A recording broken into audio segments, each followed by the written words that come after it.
Hello, Victor. Good morning. Good morning. How is everybody? I'm doing good, Victor. How are you? I'm good, man. I'm good. How's your week been going? Um, I Just guess it's so so? kind of slow. I guess doing some work. Yeah. What Yeah. kind of when you say slow, what do you think the cause of Hello, Victor. Good morning, good morning. How is everybody? Hold on one second. There we go.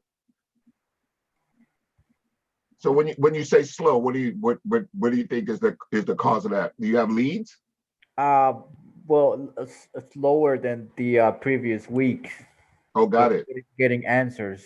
But yeah, I still keep my flow.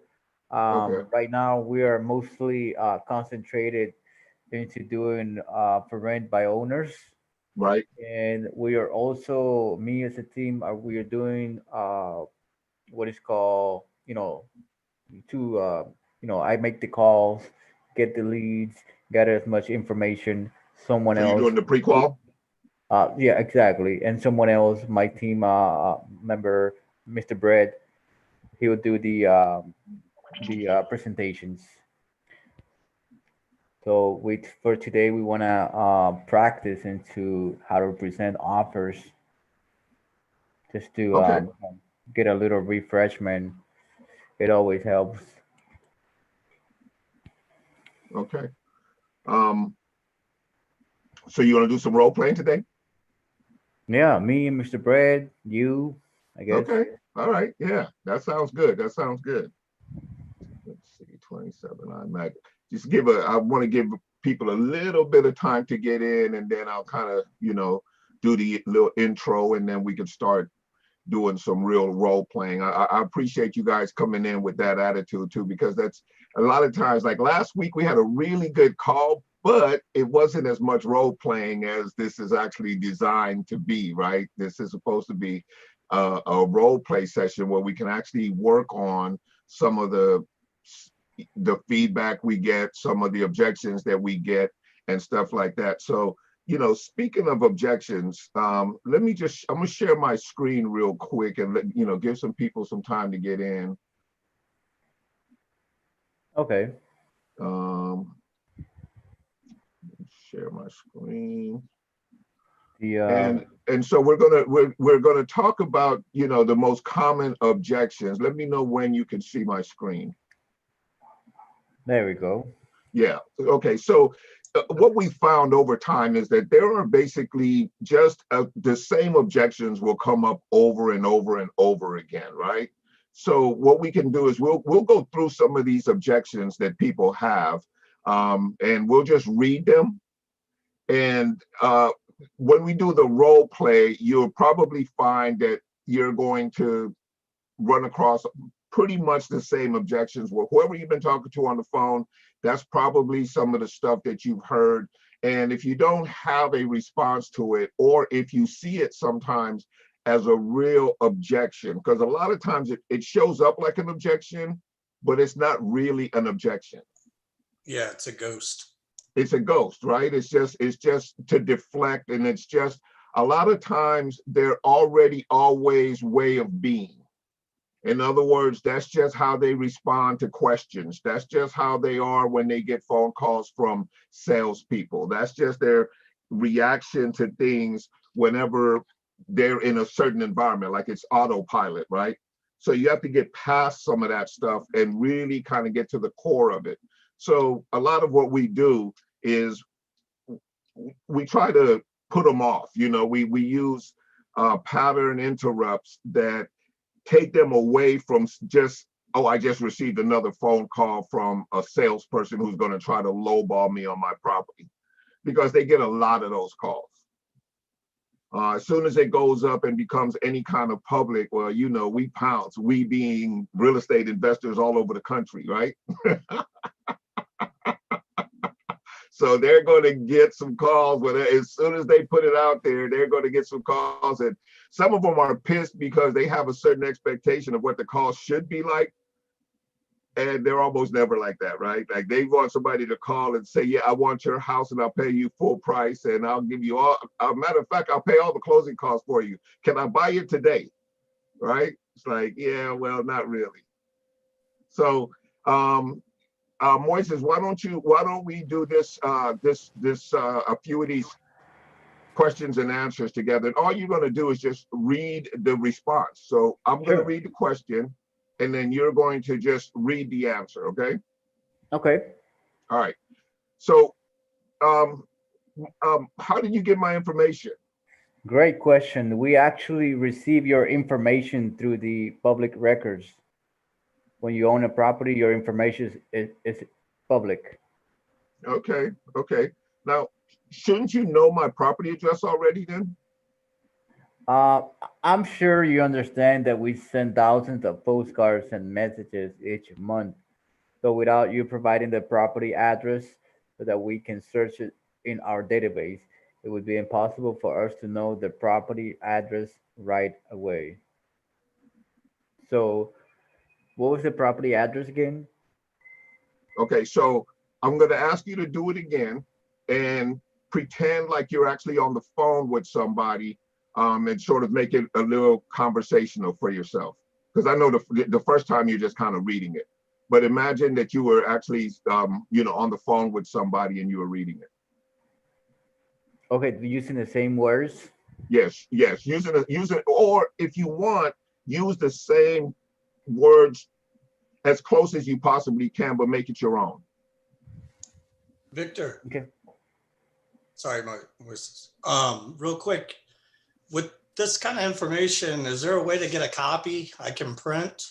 Absolutely, And absolutely, yeah. because I missed that one that last, was it 2 calls ago?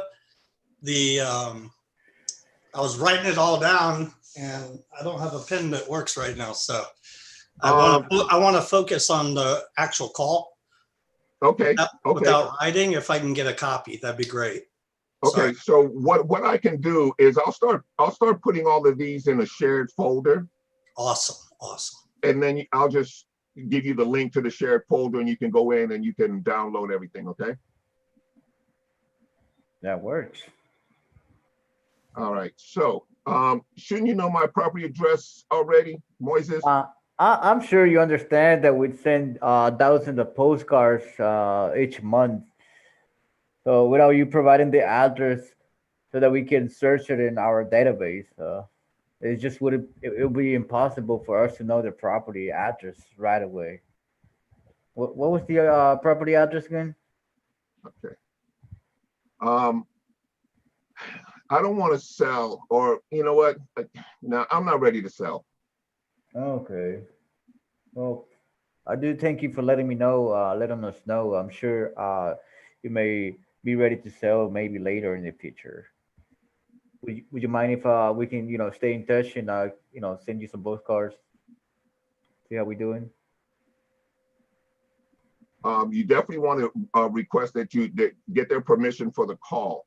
Now, Oh, yeah, the reason why okay, that's important, like in my system, it actually asks you if you have permission to call these people. okay, yeah, So yeah, so whenever you have the opportunity, ask for permission to call or text them, sure. right? So that you have a verbal okay to communicate with them, because they might get funny style and start reporting you and stuff. Okay. Um, do not contact me again. Um, I can appreciate. Thanks. We apologize for the trouble. Would you mind providing us with your name and property address so we can remove it from our database? Yep, and that's basically that. If somebody decides that they don't want to participate in any communications with you, legally, you just have to take them off. And most systems, regardless of what you're using, if you're using just a spreadsheet type scenario or whatever, figure out a way to either color code it or do something that allows you to take them off of your list, because you don't want them, hassling you and stuff later on, or reporting you, or, doing anything to throw a wrench in your business. Um, not willing to take that offer. Yeah, I'm not willing to take that offer. Not willing to take that offer. I appreciate your feedback. Please understand that I based the offer and the information you given me. Let me ask you, how close can you come to the offer amount? Like, what's the least that you'll take so we can help you sell your property? That's a really good question because typically our offer is going to be well below market and well below their expectations. So this is a response that you'll get oftentimes, like, are you kidding me? I'm not, that's way too low, et cetera, et cetera. And instead of just shutting them down or, taking attitude, you use it as an opportunity to try to get some more information from them to see if there's any more options. Throw it back on them, right? Absolutely. Yeah, put it back on them. Exactly. Exactly. I don't want to provide mortgage information. I can appreciate this type of information is very personal. The only reason I'm asking you for this information is that I can type, offer to present you. So I can know. Exactly. Without this information, I'm limiting the offer's options. So would you mind providing this information? Okay, so that's a big deal. A lot of people, especially on the first phone call, you haven't bonded or connected. They don't really want to give you their information. And so another response to this is, okay, that makes absolute sense. Maybe you could just tell me how much it would take to cover, your principal, interest, tax, and insurance payment. What would that number be? 900, 1,000, whatever that amount is. And then you can get the details, the specifics later. But you need something in order to create an offer, some sort of, whether it be a lease option or whether it be a subject to, whatever it is, you need to know what that number is. Yeah, in order to work.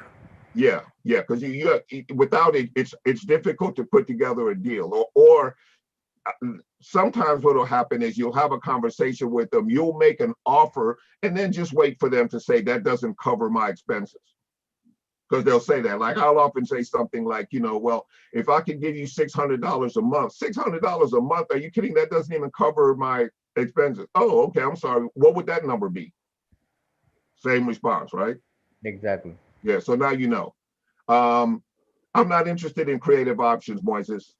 Okay, I can appreciate that. The only reason I asked that question is because we can typically pay a little more money than we can work a created offer. The reason for this is because we're not trying up a lot of capital on these type of deals. So what we do is pass those savings right on the seller.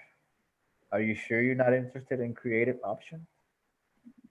So, put it back again, you're going back with the question. If you notice, most of these responses end with the question mark. So the whole concept is to continue to ask questions. Now, today we're going to be working a little bit on the role play.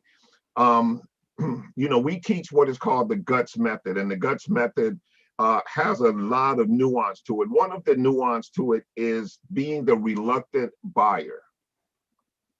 And so today, we'll do some role play right now, and you'll see what I mean when I say the reluctant buyer. Okay, like,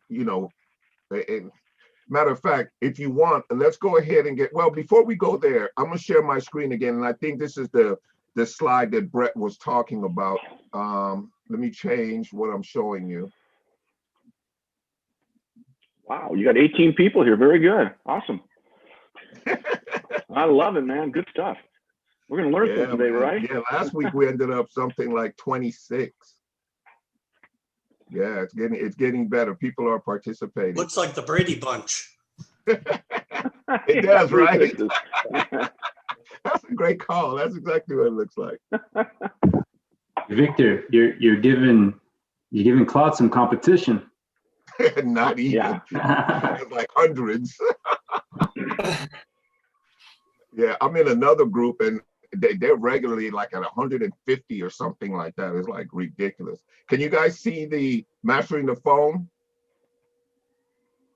The Yes, less we people in can. here, hey, the less people in here, the less secrets are out. That's right. That's right. How you guys are on the screen share? Can you see the yeah, okay, great. Yes, we Okay, can. so again, I just want to do this real quick. I know most of you guys, you know, you've been here before and you know what we do. This is always just a great something to have in front of you whenever you're making your phone calls, especially, and for me, the way I use it is if I'm tired, because you know how sometimes like there are times when I'm on the phone and it's just like I'm popping, I'm energetic, I have all the answers, you know, my brain is on flow, you know, everything that I'm thinking about comes to me quickly. And then there's the other days. And in the other days, you know, it's just like I have to have some prompts. I have to try to remember where it is that I'm going with this conversation, because it's either that or not make phone calls, right? So this is the ultimate cheat sheet in terms of that. The keys on this sheet are simple. Deals are made at 8, 9, and 10. Period. If you have somebody on the phone and they are not an 8, 9, or 10, you are going to have a real difficult time moving them to a closing conversation and being able to get an agreement signed. Okay, so the whole thrust, the whole aim of this, everything else on this sheet is to get somebody to an 8, 9, or 10. Other than that, you're dead in the water, basically. Or you're going to qualify them to know whether or not you actually can move them to an 8, 9, or 10. And if you can't, bye. Okay, because you can't afford to give them your energy like that. So it operates under 3 rules. Always set the agenda. You have 3 minutes to qualify or disqualify the prospect, and you must fire an unqualified prospect if you recognize that they're not moving anywhere, they have no motivation, they're not inspired, they don't have any issues. I always try to imagine that someone is, you remember the old cartoons where they would have the woman, she'd be not always the woman, but usually it's the pretty girl tied to the track, and then the hero has to come and save her before the train runs her over, right? So in my thinking, the proverbial train is the problem that these people have to resolve. Otherwise, there's going to be some kind of issue. So, or they're going to get run over. If in fact you can't create or have them see that there's a problem like that, it's hard to move them to an 8, 9, or 10. Either they have to recognize it up front, or you've got to point it out to them. That makes sense? So what you're saying is you got, yeah, totally. Yep. Go ahead, Steve. No, so what you're saying is basically create a need, exasperate a need, and find a need. Is that kind of like what you're saying? Exactly. Yeah. So we operate on finding either their need or their greed. Right. Yeah. And human beings operate in those 2 ways, right? We either want it because we want it, or we have to have it because we absolutely need it. So you have to identify those, and you can close on either one of those motivations. So what we do first is we set the agenda. We ask qualifying questions, and then we wrap it up with a close. And here's the process right here. So Moises came on this morning and said that he wanted to do some role play. Now, Moises, did you want to do the role play with me, or did you want to do it with Brett? How do you guys want to work this out? I guess we can Let's try. go with you, the expert. Exactly. Okay, so And then we can do help. both. I mean, I'm game. I'm down to we make money. we got 2 hours. We got time to do both of you guys. So Moises, you want to play the buyer or the seller? And do you want me to leave this agenda up on the screen? Yeah, leave it there. Yeah, leave it up. Okay. Okay. So Moises, you want to be the buyer or the seller? I'll be the The buyer. homeowner?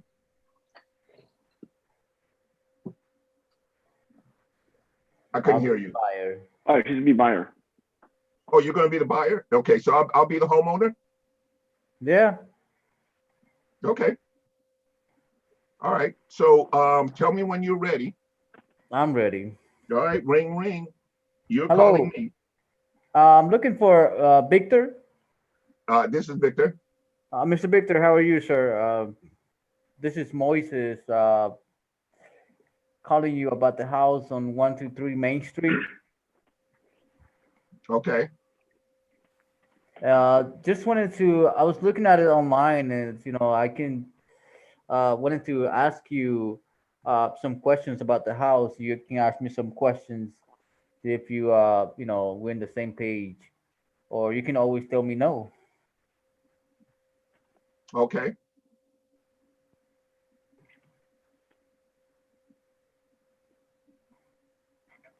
So, looking at So the house. off the role play for a second. Yeah. Long pauses could be the death of you.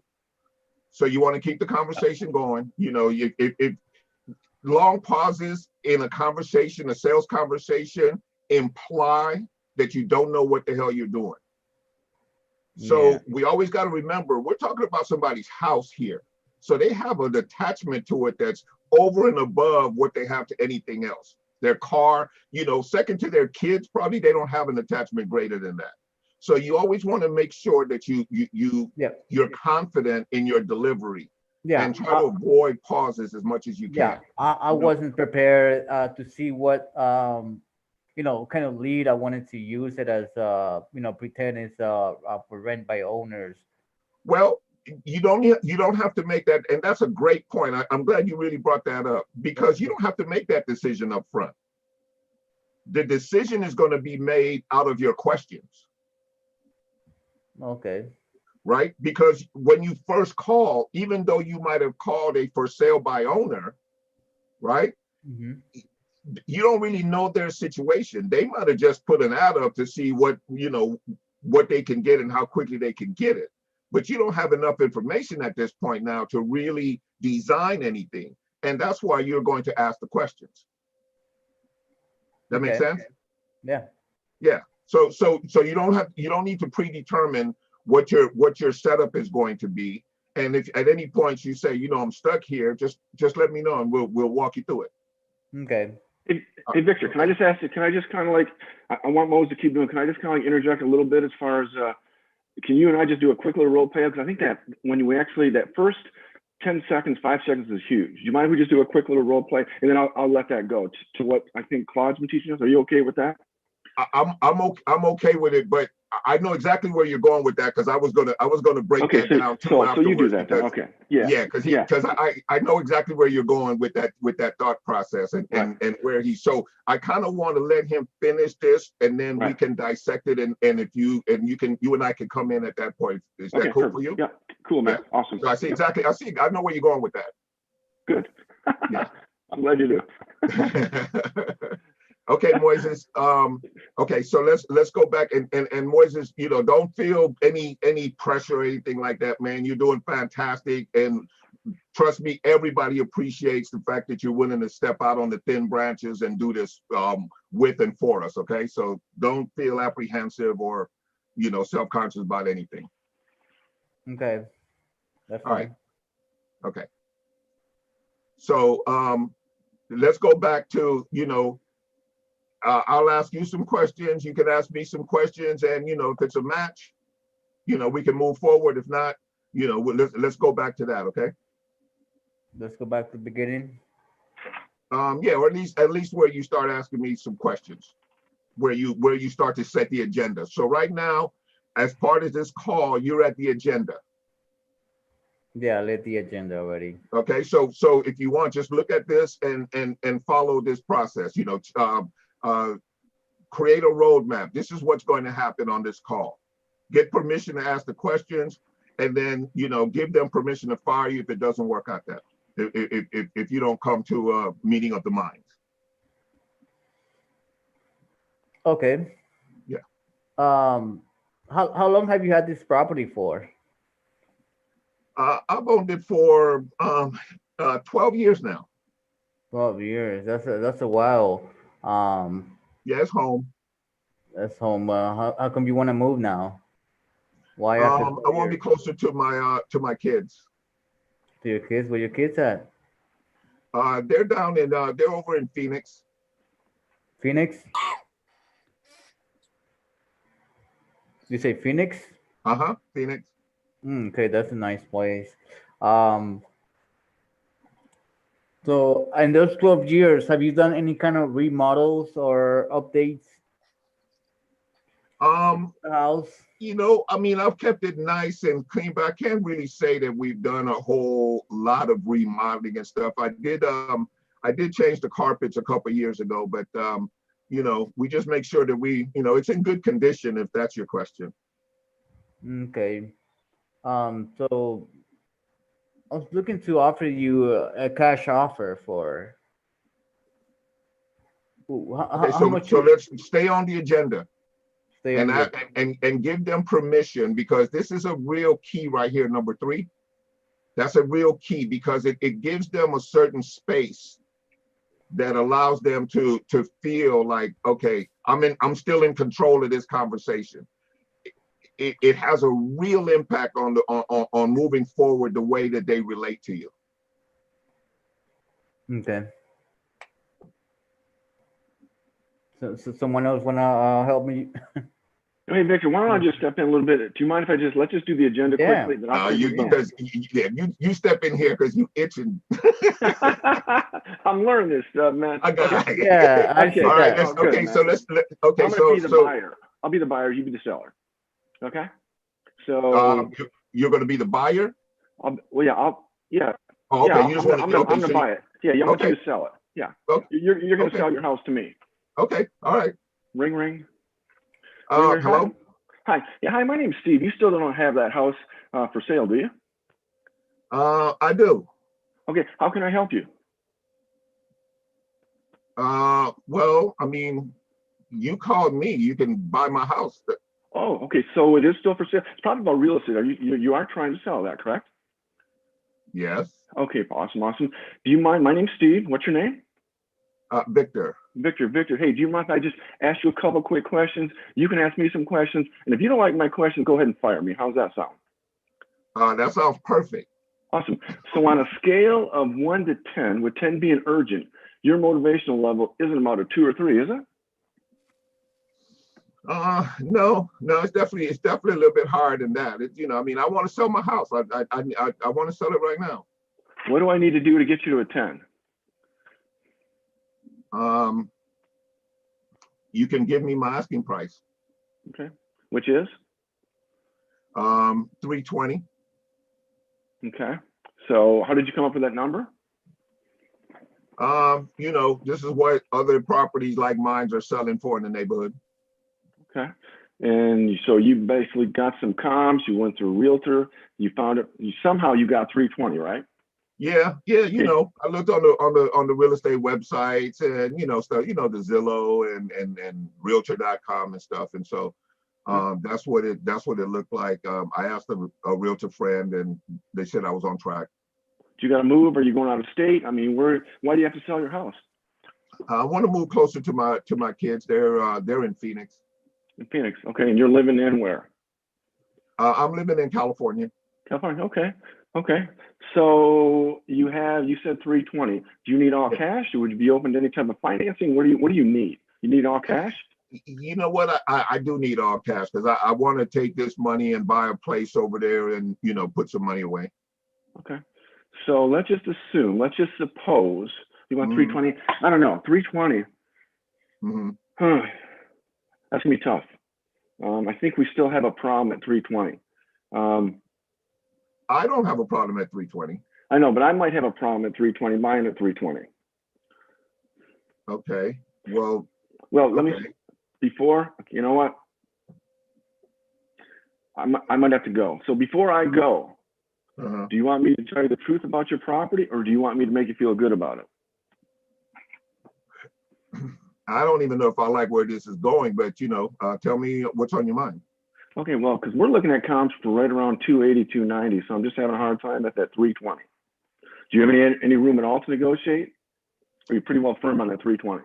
When you say you're looking at comps, I mean, what exactly does that mean? I'm not sure if I know what that means. Great question. Thanks for asking that. There must be a reason why you asked that. Can you help me out here?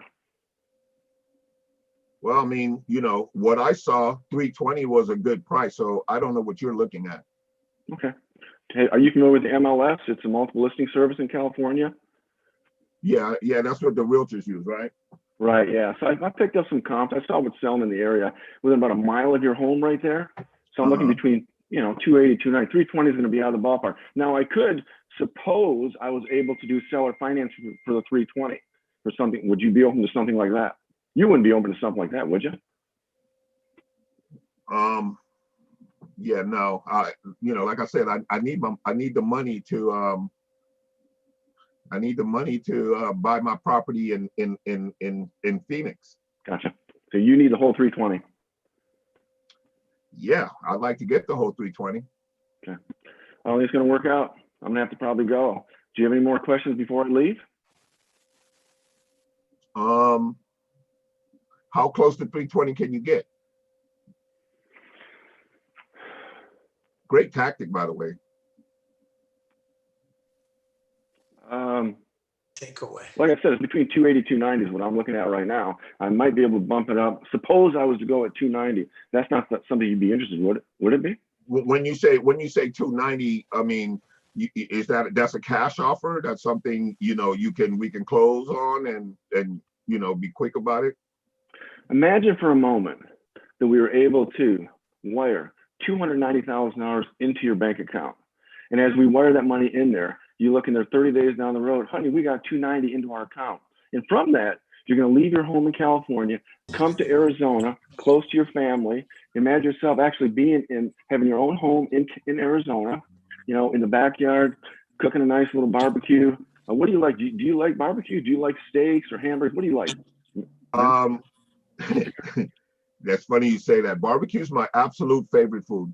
What kind of food though? Do you like? I like barbecue ribs. Barbecue ribs are probably at the top of the food chain.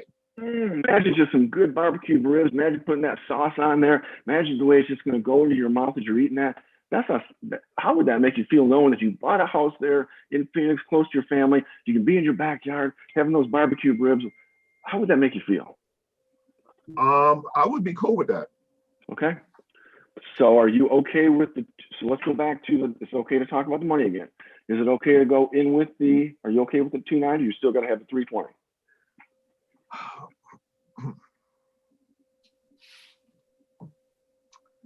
Man.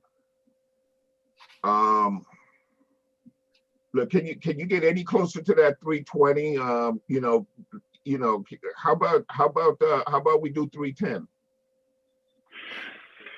Man, you're a tough negotiator, man. I don't know. 310? Yeah. Tell you what, I want to do business with you. I want to do business with you today, Victor. You seem like you're a man of your word. I want to do business today. If I was able to go 305 and close within 30 days and pay normal closing costs, you wouldn't be interested in that, would you? Well, now you got my attention a little bit. Which means? I would be interested in something like that. Is that a yes? That's a yes. So tell you what I'll do. I'm going to stop what I'm doing. I've got all kinds of phone calls to make today. It's going to take me about maybe an hour and a half. As I stop what I'm doing, I'm going to put together a nice little video and a DocuSign document show $305,000 to you, normal closing cost. And if I get that over to you by 12 o'clock today, can you do me a favor? What's that? And get this back to me by 4:30 today so we can open up escrow and get this closed for you? Yeah, man. Let's do it. Well, now before I go, though, you're comfortable with you're comfortable with 305. I mean, are you married? Does someone else have to be on the agreement? Does your wife need to be included with this? No, I have a final say. So no, okay. I'll decide and we can go forward. Now, I just want to make sure this is a cash offer, right? That's what you want. Yes, absolutely. Yes. Okay. All right. Yeah. So sorry about that. No, sorry about that. That's some of the phone calls you were saying you had to do? Yeah. No, that's good. Sorry. Yeah, that's phone calls I had to do. Okay. So as I get that, one more thing. So I'm not going to be getting like I said, you seem like you're man of your word. I'm not going to be getting a phone call tomorrow saying, you know what, Steve, you know what, my dog just got an earache. I got 2 flat tires and my wife filed divorce papers. I'm not going to get that type of phone call tomorrow, will I? You know something I don't know about my wife? Okay. No, I'm kidding. No. Yeah. So, I thank you. I'm glad. Thank you for being a man of your word. I'll get this by 12 o'clock today. And I thank you for getting it back to me by 4:30 today, so we can open escrow. And I thank you very much. Hey, Victor, looking forward to working with you. I appreciate it. If you have any questions between then, feel free to give me a call. Will do. That's it. That's how I would do it. Okay, so thank you very much. I appreciate it. Very, very, very, very cool. So before I give my feedback, does anybody have any input, any questions, suggestions, or anything like that? Give me 1 second. No, it was he controlled the conversation the full time, and he asked all the buying questions, to keep you intrigued, and he threw everything back at you. And like I said, controlled the conversation and took you where he wanted you to go. Okay. Yeah. Right He into did a his really lap. good job of that. Yeah, I got absolutely. good feedback. Anybody else? Alex. I got some feedback. Yeah, Steve, Alex. what's happening? How you doing, Good buddy? job. Awesome, man. Hey, man. Doing good. I got a closing at 2 today. Good, I so love I'm it. doing, That's good. yeah. So I love that. You do a great job, Steve, with your questions. One thing that you do as well as me is the cadence. I would say maybe watching the cadence and listening to Victor's cadence, because sometimes you rush your words like this and talk really fast. I do that as well, but sometimes that freaks some people out. That would be my first critique. Right. The second one would be, I noticed when you were doing the closing, when you were doing the recap, you brought up, you kind of created an objection that Victor didn't really take, but you essentially created an objection for yourself. You're like, okay, are you stuck on 320, and you brought it back up to 320, Right. I don't know. You said something like, can we do 290, or are you still stuck at 320? And I think that a lot of people would say, oh, I'm still stuck at 320. But other than that, man, I thought you did a great job. You talked about the why. I didn't hear the why, but money, timing, and commitment, you got all that packaged together really well. That was really good. But thank you for giving that advice, because we all need that little bit of constructive criticism to help us out. So it's beautiful. Yeah, and sometimes I got to slow down and not go so fast. So I'm with you, man. Yeah, but I do want to say one thing. When you actually use the gut system, and you start practicing it every day, I'm just not only on the phone, but wherever you go, as you talk to people at the bank or you talk to people at the grocery store, eventually you start getting good at this. So it just starts flowing. So I don't even think about it anymore. I'm just asking those questions. I listened to Claude 2 days ago about really it's that first 5 seconds. If we lose in 5 seconds, you're gone. They're going to say click. So we got to make sure we capture their attention that first 5-10 seconds, right? I'm speaking to a player, but anyways, it works when you apply it. and then It absolutely does. Here's what you can tell. If you got closings, if you're making money, it works. I mean, good job, Alex. You got a closing, today. I had one yesterday. I got 2 more coming up. I got 3 more coming up next week. And another one coming up in 3 weeks after that. So as long as you're making money with the system, it's working, right? So that's really the litmus test, right? If you're not closing deals, if you're not having it work for you, there's the system itself, I think, has enough of a track record to have proven itself. We know it works. If you are part of Claude's group, you got guts to be part of his group. I guarantee you. Right. So hey guys, that the system worked, right? We all were there. We all had that conversation, and we all were like, "Okay, I'll call you right back," or whatever, right? So right. Yeah, right. the system absolutely works. So, if does anybody else have any input before I say my part? Hey guys, it's Ace. Hey Ace, Vic, what's up, buddy? I just caught the last part of the conversation. One thing that I do that I can input again, when they're like hesitant to take your price and everything, like step back and be the reluctant buyer and tell them, you know what, mister, I'm kind of sensing that you might not be ready to sell. Is that fair to say, or am I just being crazy? My wife tells me that sometimes I have that sixth sense of feeling things that I'm crazy about it. Are you ready to sell right now, or no? And that steps back. That puts the seller in the position, because I just caught the last part that Victor wanted to be at 320, and I think we wanted to be at a lower price. when they're hesitant like that, put it back on them. Are you ready to sell or not, sir? Well, and I think that's a very good point. Very good point. But what I've learned is I tried to pause. So when he said 320, and then he said, "Hey, do you want to do 310?" I had to pause. And basically, once I paused, "Hey, man, you're a great negotiator, Victor." And then I lowered it down to 305 after I paused. I didn't jump on and say 310. I try to pause a little bit if I can. You know, that's what I've learned. So either way, yeah. I always put him back on them and ask him. Like I literally ask him.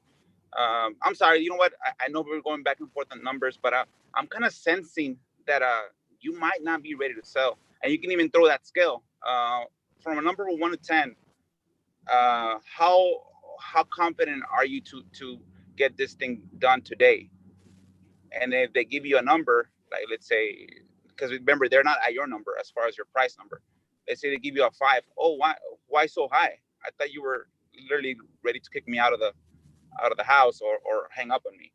And then when you told them that why so high part, like, oh, well, I do want to sell. And then that gives you back the leverage.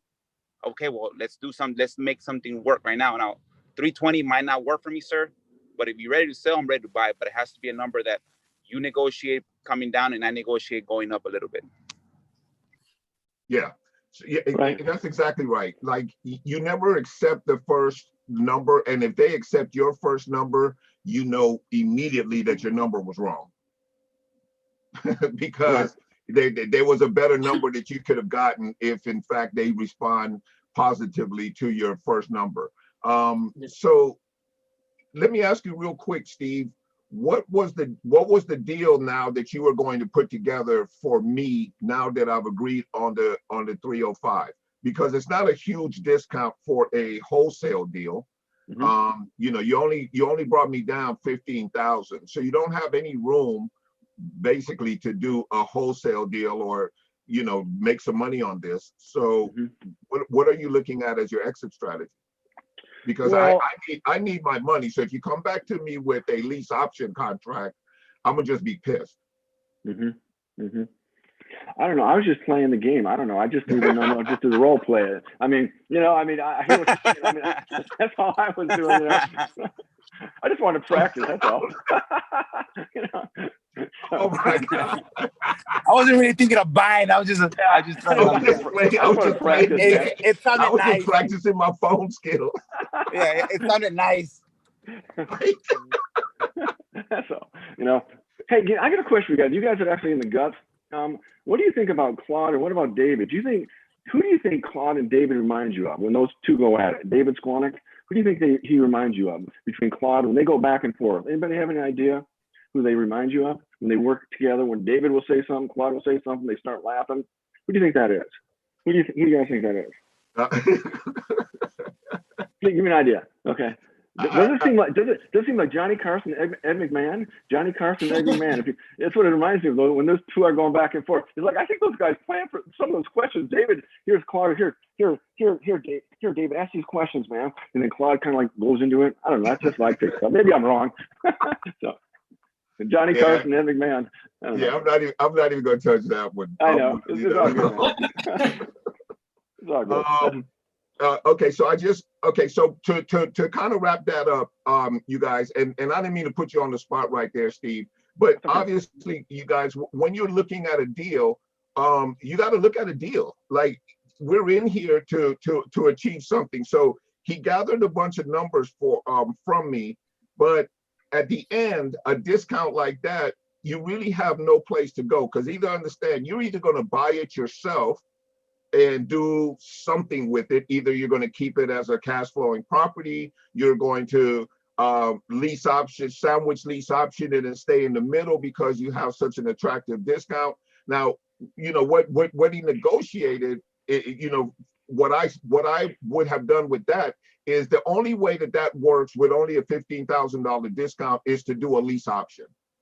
Because now you can you can still discount the price 5,000, pull 10,000 for yourself, you know, stay in there or whatever, and make sure that he has some money. But if there's no money in there, and I know Steve, you're a big subject to guy for the most part. So, you know, I know that's how, you know, I assume that's what most of your deals, because that's kind of what you share, right? Well, it's a little bit different right now because I've got a different type of niche. I used to do that, but it's a little bit different. I just wanted to let the guys know that first 5 to 10 seconds of how critical to get that control, get that beat. Okay, got it. Okay, so you were all. just basically doing the fundamentals of the process, Totally. as opposed to working yourself through an actual deal. Is it okay? Is it okay to do that? Next time I'll just go for the numbers a little bit better. How's Yeah, it's that? not okay, and don't ever do it again. I'm messing with you. Of Hey, course, real quick, yeah. I Steve. mean, that's what we're here. We're here to practice. Real quick. Yeah. Steve, I understand I've been doing phone sales for everything since 2004. Mm-hmm. And that's what I was going to ask you, Victor. You always use their first name. You don't say Mr. Johnson or whatever. No. You say, hey, Bob, right? You get their attention. But you know why you do that? Why do you say their first name? Because you don't want to be submissive to them. Well, Well, you know, likability. If you say and trust. Mr. Johnson, you're under them now. Right. And they'll treat you that way. They'll talk down to you. If you say, hey, Bob, cut straight with me, Steve. Come on. Yeah. Really. That's because when you say their name, likability and trust. Hey, Brett, I always use that in my conversation. Always say their first name. People like that. You know, and then you get that rapport, and then you got likability and trust now, because you can make a sale if you got likability and trust. Yeah, because you don't want to sound like their bank call, like, hey, Mr. Johnson. Right. Yeah. Right. Yeah. I've even asked them. I said, what do your friends call you? Is it okay if I call you that too? Okay, cool. Yeah, that'd be cool. Yeah, whatever it takes. Try to get their first name. Because now I've implied that we're friends. Or you could joke with them and say, well, now what you want me to call you? Exactly. And so what you just said was a good point, right? Because again, we're looking for pattern interrupts. We're looking to move them away from, I'm talking to some guy who's getting ready to do some spiel and getting ready to offer me some bullshit that I don't want, right? So all of their defenses are up here at that point. So every little thing that you can do, to sort of just change all of the stuff that's in their mind is going to work to your advantage, and you can move them where you need them to be. You got to be different. You got to be different, right? You got to be different. You got to be different. We have to. That's why I said, "How can I help you?" And Claude taught us that this week. How can I help you? You know, well, that was good. That kind of put me back on my heels a little bit, right. Right. You know, and because you notice I had to think about it, and my only response was, you said you called me, right? Yeah, you called me. You can buy my house. That's what you can do. You know, but now again, it's a pattern interrupt, right? I'm outside of my already always way of responding to something. Right. You're different. Yeah. You Yeah. have to. Yeah. Mary had a question. Yes, dear. How are you? Hi, how are you? I'm good, thanks.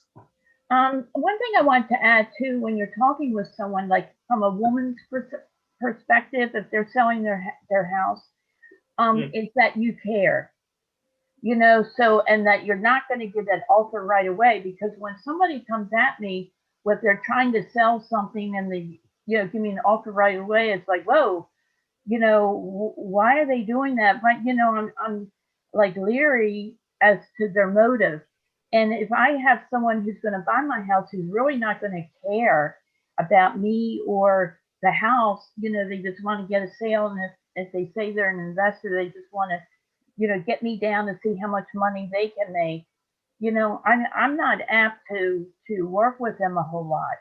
So, you know, I think like to slow down a little bit with, I know, you know, when we're on the phone, you know, we're trying to think ahead and, you know, and maybe we don't have all the confidence to sound caring, you know, like we're thinking of our words and what to say and what to say next, you know, but I think it's slowing down a little bit as to like hearing about them, especially a woman's perspective. A woman wants to feel protected. They don't want to have somebody, you know, feel like investors coming in, get them down on the price, and so they can make their money off of your house, and you need your money, you know. So I just wanted to add that, you know, to like. Yeah, real quick. On top point. of that, sorry, Victor, real quick before I have to pick my son up. I apologize. Sorry, but to add to that, I wanted to ask you about building value when you present the offer. You got to build it up to make it. Like she was saying, you know, it's their home. It's their home. Yeah. You want to build the value You don't just say, hey, what about 220? You know, Yeah. it's their house. You want to make them feel like they're getting something. Yeah, that's also a great point, Brett, because you do want to make them feel good. And just like to tie in with what Mary said, there's a certain emotion and there's a certain passion that they have for their house, unless, of course, you know, they're just so over it till it's like, you know, come take this, you know. But the truth is, I hardly ever run into those particular conversations. If you're talking to homeowners, if you're calling for sale by owners, for rent by owners, they have a certain attachment to their property. They have a certain, you know, they have memories there. They might have raised their kids there or whatever. Pride. And what Mary's referring to is tying into that emotion and letting them know that you're the person that's going to take care of their house for them. That you're the person that's going to now, you know, not only solve their problem, but you're going to take good care of their baby.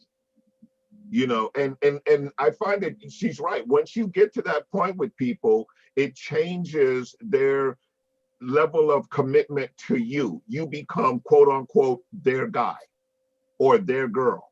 And once you're in that spot, it allows some things to occur that benefit you long term in any negotiations. So that works.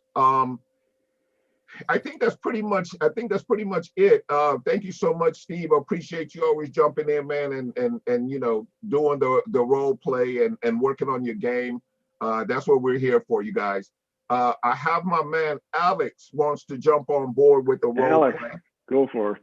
Yeah. Can I just say one thing about what Mary said just quickly? I think what Mary said, very important, is that you want to let people do the talking. Let them do 80% of the talking. We do maybe 20% by asking the right questions, you know. And I think Claude has a great example. I keep going back to, you can't kiss the girl without giving her a glass of wine. So give them some wine, let them do all the talking, and then you'll know when to close because they feel comfortable with you. So I think Mary's got a great point.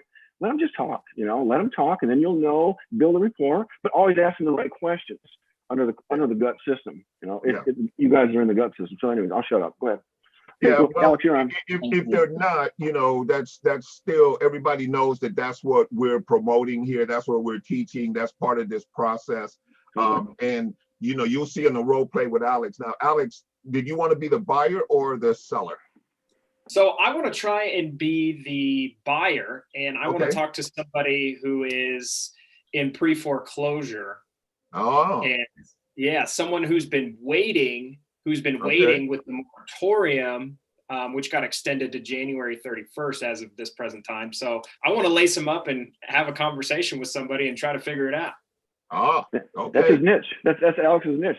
Absolutely. Right?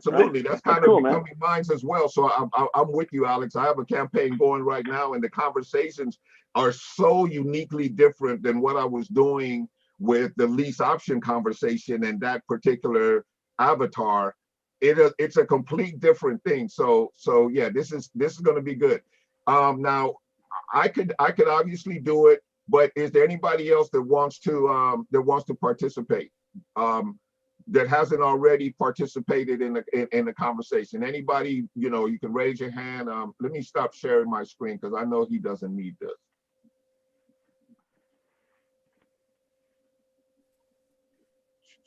You looking for somebody to be the buyer?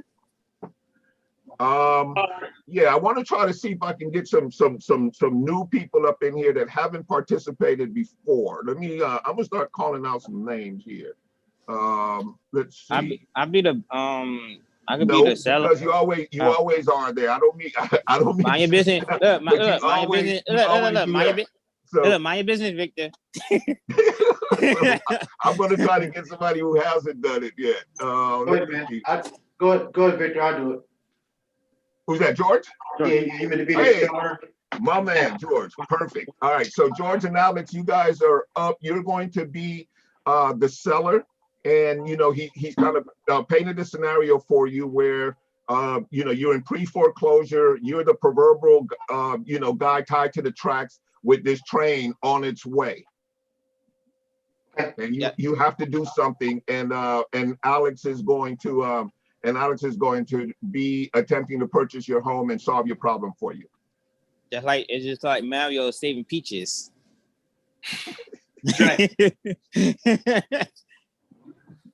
From That's Bowser. right. That's right. All right, you guys can get started whenever you want.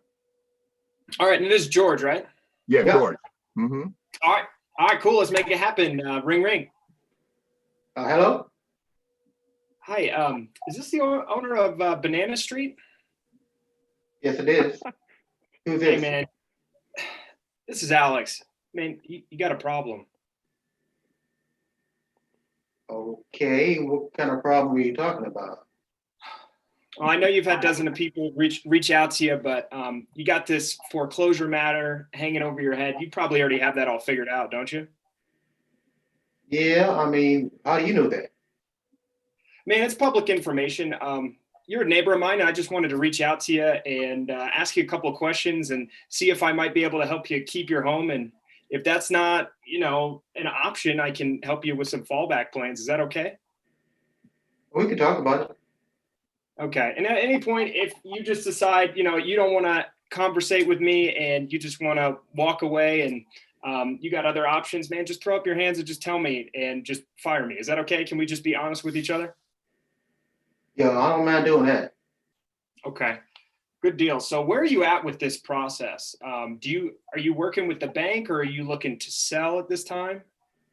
No, right now I'm just trying to hustle up some money from some family and friends, trying to get my mortgage caught up and everything, and hopefully I can stay in the house. Yeah, most certainly. Sounds like you hustle, man. It's pretty tough right now. Do you have like a formal job or is it just like a side gig or? No, I got like a little side gig, and I got caught up in the the layoff situation here. That's why I'm where I am now. So we're actually thinking about going and getting 2 smaller jobs, just to try to make ends meet. Because I'm used to making like $35, $40 an hour. That's not happening right now. So Okay. Yeah. Well, it sounds like you're getting some traction with that. In regards to your sale date, it looks like this is coming up here in the next 2 months. And have you already submitted all the loan modification paperwork? Are you working with the bank, or have you not done that yet? no, I haven't done anything yet like that. All right, man. Well, I think I don't know if I can help you or not. It sounds like keeping your home might not be an option. Well, what do you got? I mean, what are you talking about doing? Well, I'd like to show you how you can keep your house by submitting a loan modification. But unfortunately, it sounds like with your job situation, doesn't sound like it's too consistent. I don't know if that would work for you. I don't know if I can help you keep your house, man. Okay, all right. I mean, so have you ever considered maybe selling it? yeah, that'll be before I lose it, I'll definitely sell it. Okay, yeah, I see a lot of people wait till the last minute. I'd hate to see that happen. If you were to sell it, how much would you be looking to get for it? I don't know. Got a lot of equity in it, man. I'm not going to like give it away or nothing like that. If I do sell it, we're going to have somewhere to stay. So, I'm going to have. I don't know if I'm going to go somewhere else and rent or whatever, but I'm going to have to get out here with a chunk of cash. Like I said, this house has got a substantial amount of equity in it. Okay. Hey, Victor, here, let's pause real quick. Victor, this is kind of where I always get jammed up is right around here, trying to essentially identify what they're looking to do. And, because obviously a lot of these people want to stay in their home and they obviously can't. So how can I paint the picture to be like, selling as your best option? Yeah, that's a great question.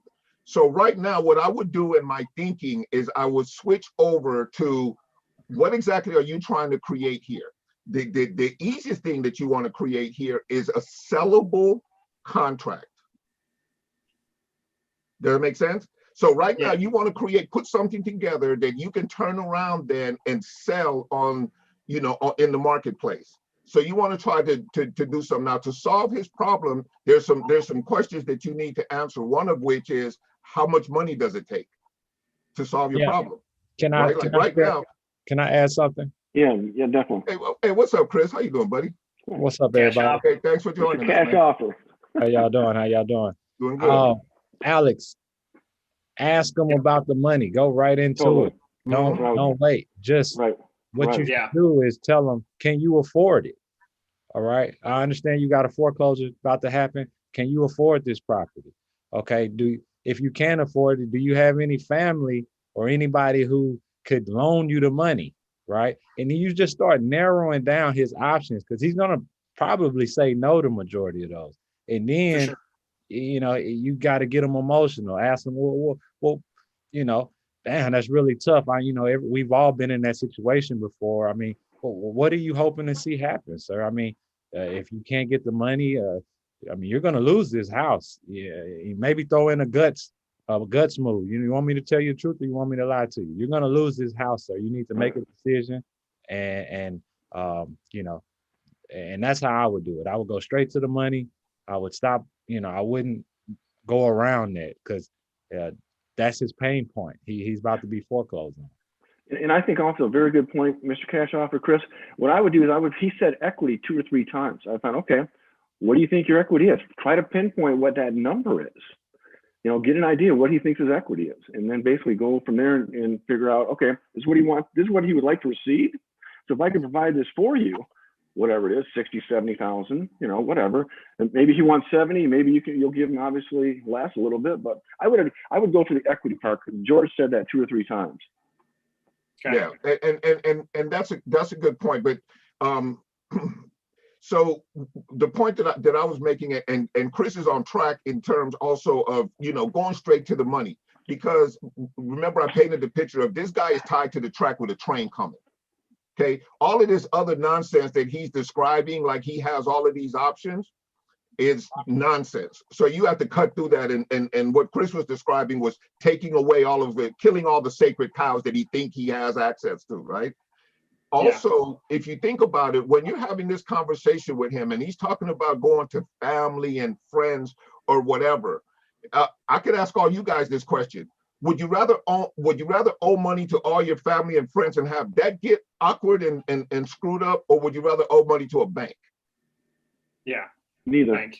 Nobody wants to owe money to their damn family and friends and have a whole awkward life around that nonsense. So that one is kind of like, I paint that picture of what that could really look like, because I'm sure we've all had an experience, right, about owing somebody or somebody owing us.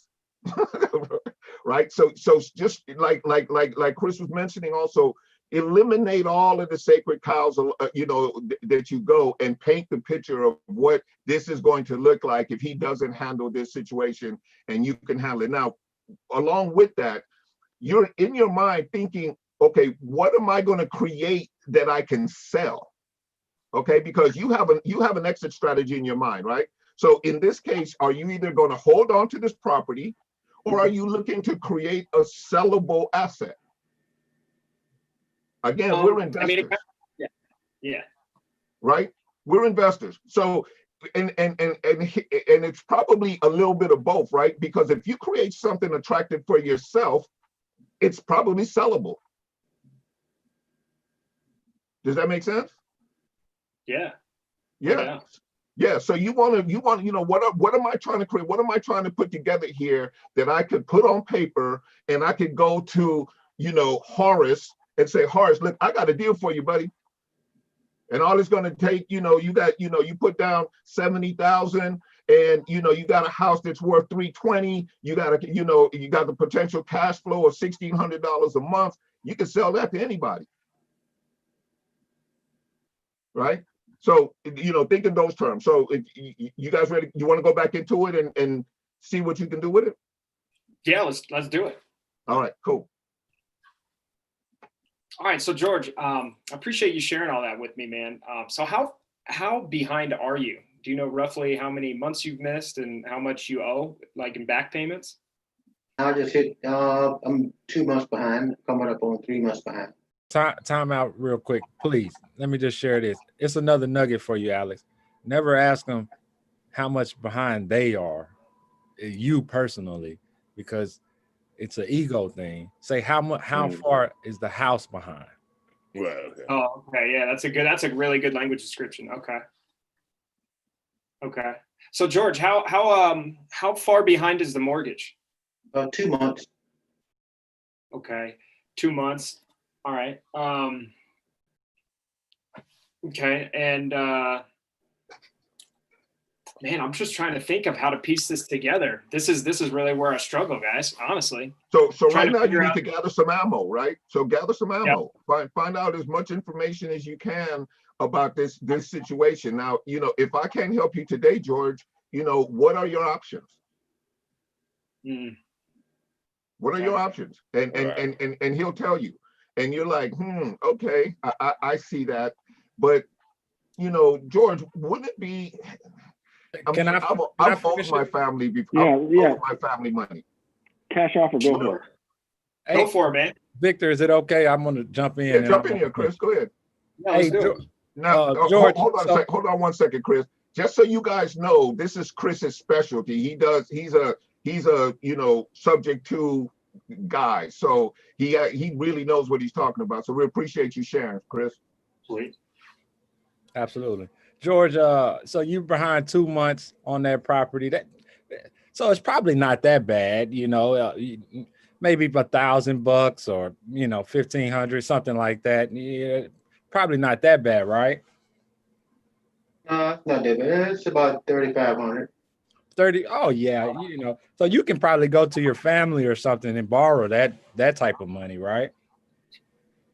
Well, 3,500. I actually don't have to borrow that. I mean, I just don't want to, 3,500. You probably got that laying around somewhere, like under the mattress or something like that, right? No, I don't have it like that. I mean, but I do have it. But if I do use it, it's going to I'm not going to have much left over.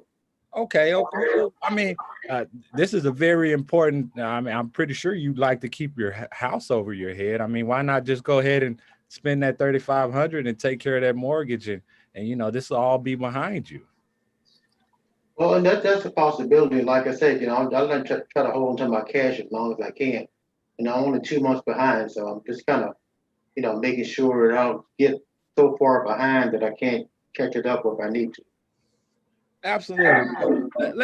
It sounds like you're a very intelligent guy, like you got it all figured out. Let me ask you, I'd like to help you today in this situation, but it seems like you may have already kind of backed yourself into this. Why are we talking today? What would you like to see happen with that property, sir? Well, I'm taking. I guess I don't know. I mean, my phone's been ringing a few times, so I'm the kind of guy I'm open to anything. So I mean, who knows? I mean, I may have to call you back. I don't know. I mean. Okay. So you wouldn't want to sell it for any amount of money today, would you? No, I'm not really interested in selling right now. I'm not in that bad a shape. Oh, okay. Well, it sounds like it's over with then, sir. Yeah, well, if you leave me your name and number, like I said, if I get in dire straits, I'll be willing to, give you a call and see what we can work out. But as of today, I like to try other options. I've got good health, and I know how to hustle up a little bit of money if I have to. And I just ran on bad times with the COVID-19 thing. So yeah, but you got the money laying around. You're able to step in and make that payment. So I don't see this really affecting you that bad. And I know that you're pretty intelligent. I know you won't let your house go off to foreclosure, sir. So I'll send you something in the mail. And if things get any worse, maybe you can give me a call. If not, I know in my mind that you got this taken care of. Is that fair? I appreciate that. Absolutely. You have a good rest of your day, sir. You too. Okay, so you want to break that down for us, Chris? You're thinking, what you saw, why you let him off the hook. Mm-hmm. Yeah, well, $3,500. He said he had it. He has the money, right? Most times, a foreclosure is going to say, I can't afford it. I don't have the money. I can't afford it. I can't do it. I'm really in a terrible situation right now. Or they don't want the house. So I asked him also, so you don't want to sell it for any amount of money, do you? And he was like, no, I don't want to sell it. So he tells me he has the money. He tells me he doesn't want to sell it. he's not qualified. He's not a motivated seller. I will rate him, even though he's in foreclosure and we would expect him to be motivated. He's still like a 5 or a 6. He's not motivated. And so absolutely. Let me fire this guy and let's go on to the next. There's a lot more pre-foreclosures that we can talk to where you might find that one who is motivated, who cannot afford the property and is ready to sell. It may be vacant or may not be, but they're ready to move forward to the next phase of their life. Does it benefit you in a conversation like this when that amount owed is substantially greater? Yes and no. Yeah. Yes, it does. I like it when it's a lot greater because then that person, they're dealing with all of this stress about how they're going to come up with that money. And so they want to out. When it's low, I have done deals. I've done a deal with individuals for $3,500 before, but they were motivated. They were ready to get out of the house.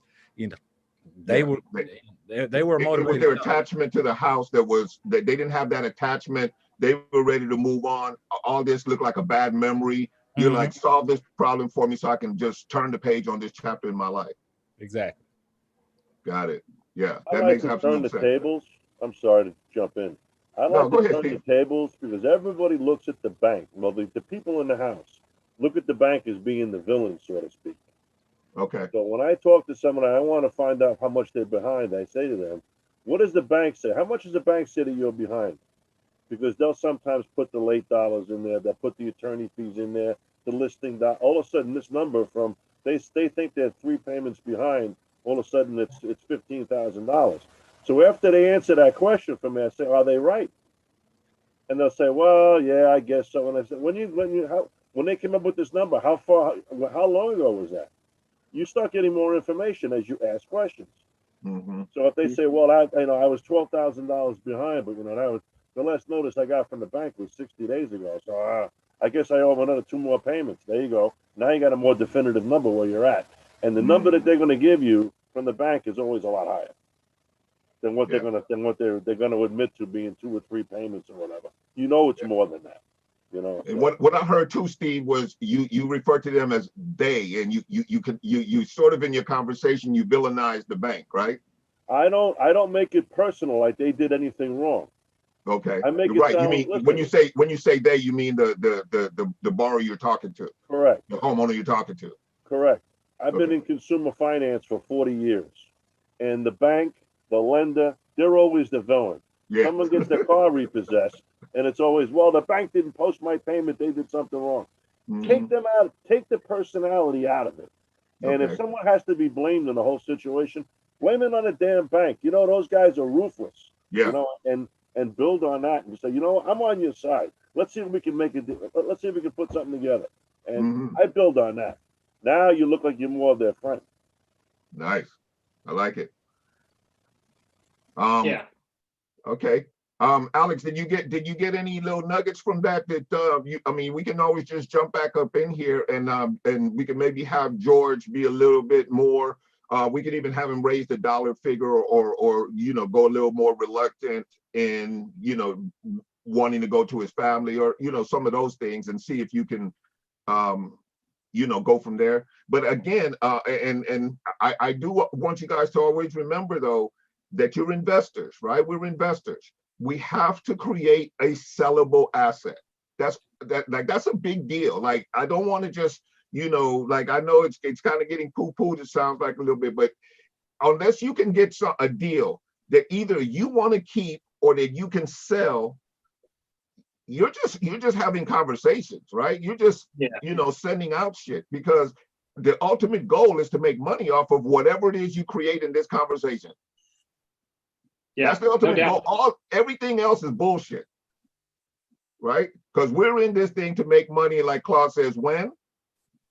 Today. Exactly. Exactly. So we have to create a sellable asset that we can now market or keep.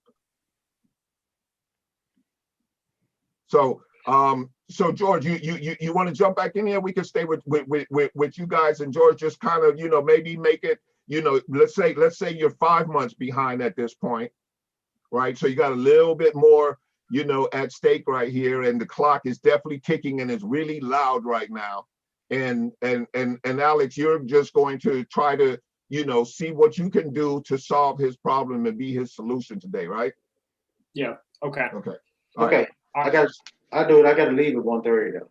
But okay. Okay. We got a little time for you. You should be done by then. So George, how much is the bank saying that you owe right now? Well, they're saying I'm owing like about 5-6 months behind.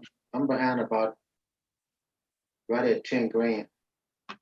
Okay, about 10 grand. And when did you get that last update? Was that a couple weeks ago, a couple months ago, or? Yeah, it's a couple months ago. Okay, man, I'm looking at this. Okay, I'm sure that you maybe, you know, you got about a month, so you got a little bit of time. You probably got like a rich uncle or a family member who's looking to help you out and keep the house, right? Not for 10 grand. Okay. Well, what I could do is, you know, I can help you out, but I got other people. Actually got a meeting here in a little bit. But before I go, if I was able to help you out, get some money in your pocket and avoid the foreclosure, would that be something you'd be interested in learning more about? Oh yeah. Okay. Well, cool. Ask him if he's looking to stay in his house, or is he okay with selling it?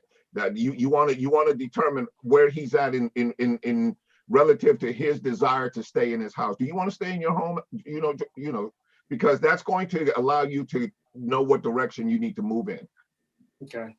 So George, are you looking to stay in this house, or would you be willing to trade it in and get some money and walk away from the situation?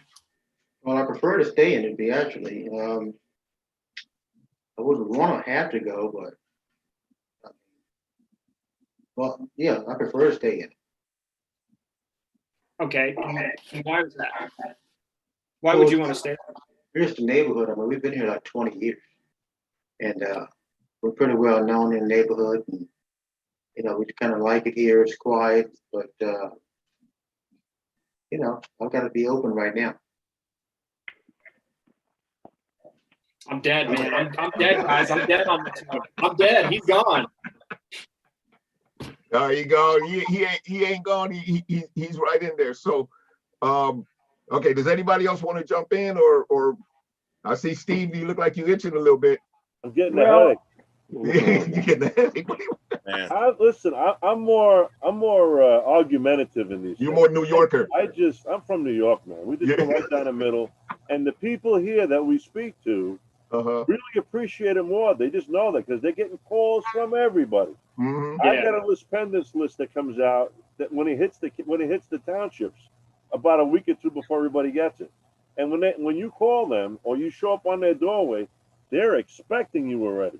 No matter how good the list is, they're expecting you. So, you know, I like what Claude says. So listen, want me to lie to you? Want me to tell you the truth? Right. If you're 6 months behind, hey, you got there for a reason. Okay, COVID, blame it on anything. Listen, blame it on anything they want. The guy's in denial. But time is not on your side. Talk to George. Talk to George. Yeah. George, where are you, George? Hello, George. Yeah, there he is. All right. So where are we here? So you're 6 months. You said what? He's 6 months behind, and he doesn't have anybody that can lend him the money, and he wants to keep his house. He needs 10,000. My conversation goes either if he's in New York, he's got years before he's got to worry about moving. I don't know. Okay. I mean, forget it. You could. You could ride that horse forever. Huh? My next door neighbor was 12 years. 12 years. 12 years. 12 years to get this guy out of the house. Talk about a zombie house. I live in a real nice neighborhood. 12 years. They just sold the property, the dirt, for 1.1 million. Wow. I would want to know what if the time, how much time is going to pass between that last notice and when the foreclosure action, if it's a lis pendens action, or they've already cranking this thing up and they've already filed in court that it's going into foreclosure. If that's already happening, and he's in a state that turns it fast, say, hey guys, time's not on your side. You want me to lie to you? You want me to tell you the truth? Which do you want? You're living in fantasy land right now. This is let's come into the real world. You can rent a house for $1,000 a month. I can maybe help you out with that. But when the sheriff comes and knocks on the door, game's over. You're moving. You know how fast they move. Listen, you got to put sometimes the fear of God in some people. You know, I'm sorry. I go right down the middle with it. I've been on both. You know, I'm a lender and I've repossessed. I've done it all. But when you're talking with people, you know what? A lot of times, instead of you pussyfooting around and all, they know they got a problem. They know they're behind the 8 ball. Yeah. And they're expecting you to tell them, really, hey, you got to shit or get off the pot here. Yeah. Yeah. Let's go. I mean, you can talk. Listen, the next guy that's going to call you is going to promise you the world and this and that. You know what? Maybe you should go. Maybe you should do that. Maybe you should, list it with a broker and waste another 120 days. I don't know. But if you're talking reality, I can help you now, right now, and I can help you with a plan where you'll succeed and you can turn this thing around. Maybe in a few years you might want to buy a house again. Maybe we can aim that if that's your exit strategy. Yeah. But I can't get to square one unless we're both going to be honest with each other. Now, I just completely blew everybody away here because I go right down the middle. Well, I mean, it absolutely makes sense. And everybody has, and we're dealing with somebody who is definitely in a situation and they probably are a little bit in fantasy land. So it helps to have someone who's going to come at them direct, let them know exactly what they can do, as long as you have a solution, right? So in this situation right here, in your mind, what are you thinking you could do for this guy? What do you think you can create for this guy to solve his problem? Is there any equity left in this deal? Yeah. You're talking to George, so you could ask. George. Hello, George. So you figure you owe $150,000 on this house. What's it worth? It's worth about at least 330, 350. Oh, let me get back on the chair. Wait a minute. 150,000. So you owe 150,000 and it's was that the number we were using? Yeah, we've been here. I've been here 20 years.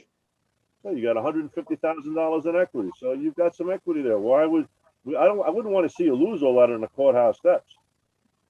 So why don't we put together a plan of either maybe I can help you give an idea. If you have any other assets, maybe you can sell. You got a car, whatever it is, just to get you back on the road. To getting this mortgage paid. You have any other assets you can borrow against, maybe? Not really. I mean, my vehicles aren't. They're not dilapidated, but they're not gonna bring in 10 grand. And I do have one car payment as well. So you got a 401k at work? Yeah. You do. Well, in emergency situations, you might be able to take some money out of that. You might want to look into that, like today. Anything I'm going to tell you, it's going to sound like I'm pushing you very, very hard, but listen, I'm trying to be as honest as I can with you and tell you that time is not on your side in these situations. The more time that goes by, you think the bank has been belligerent? Wait, it's going to get better. Not for you, but for them.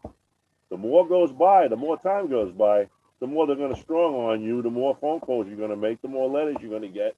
And before you know it, your kids are going to come in the house saying, Daddy, there's some guy outside taking pictures of the front of our house. I don't want to see you go through all that. So if you got money in your 401k, I don't know how much it is. I don't want to get involved with that. Your personal business. Sit down with the human resources department or whoever. See what you can get out of that in emergency funds to put this back on track. There's government programs that might be able to help you. But let's just say, for argument's sake, let's say you can't borrow enough. Maybe you're not vested enough inside there. How long have you been with your job? Actually, like I said, I still got the 401k, but I'm laid off right now. You're laid off. You still got the 401k, whether you're working or not. Yeah. Okay. You have money in it? Yeah, I got some money in it, but it's all I got. Okay. Well. Let's get away from the 401k for a minute, guys. All right, let's go back. If there's equity in the deal and he's got this much money, I'd want to see if the bank says the payoff. I use payoffs. If the payoff on the mortgage is only 150 grand and the house might be worth, he says 300.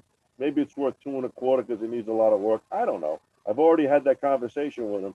My next question on the box is, listen, if I can help you get into another house now, all right, you'll lease, maybe we'll lease it for a little while. You lease it with an option to buy it. And I can turn around this mortgage so it's current. Would you be interested in doing something like that? And I'd answer, and I'd say, I'll look for something in your neighborhood. All right. So if I can give you some payment relief there, we can put this mortgage on the background. I can get you into another house on a lease option where you can move into it. You get the option to buy it down the road. Would that be something you're interested in? Yeah, but I consider that, but I wouldn't want to lose the equity I have in my house right now. I don't want you to lose it either. I wouldn't want you to lose it either. So now we have a conversation. We had a conversation about the condition of it and what he thinks the property's worth. And while I'm sitting on at the computer, I'm already ringing up. I'm on PropStream and looking at Zillow and seeing what it's worth. You know, I'm on Zillow right now, which is a big real estate site. It's showing like $240,000 of your properties in your neighborhood are selling for. You already told me that the house needs carpet, paint. There's a couple of loose shingles on the outside of the house, this and that. So I mean, maybe you've got $25,000 in equity. If we're really going to talk numbers right now, if you're comfortable doing that, I'll talk to you. If it's worth $240, to, you know, as an appraisal that everybody's going to come back and say this house is in great condition, and you still got another $30,000 in repairs with down a, you know, 210, 190, whatever. Where are we going here? Where's your equity? By the time you get done on the courthouse steps, you're going to have nothing. So let me put together a program, a plan for you, all right, where I can maybe move you into a lease option house, maybe get you a few dollars for the security, the rent, and all that, and let's be realistic about how this plan will go forward. Because if you're thinking this house is in the 300s, we're not even in the ballpark. Well, I was just going by what's sold down the street. I mean, but they did make some repairs too before they sold it. So. So George, would you be interested in going ahead today with this plan, or you want me to just to say forget about it and go on to the next call? You fire me and we just move on.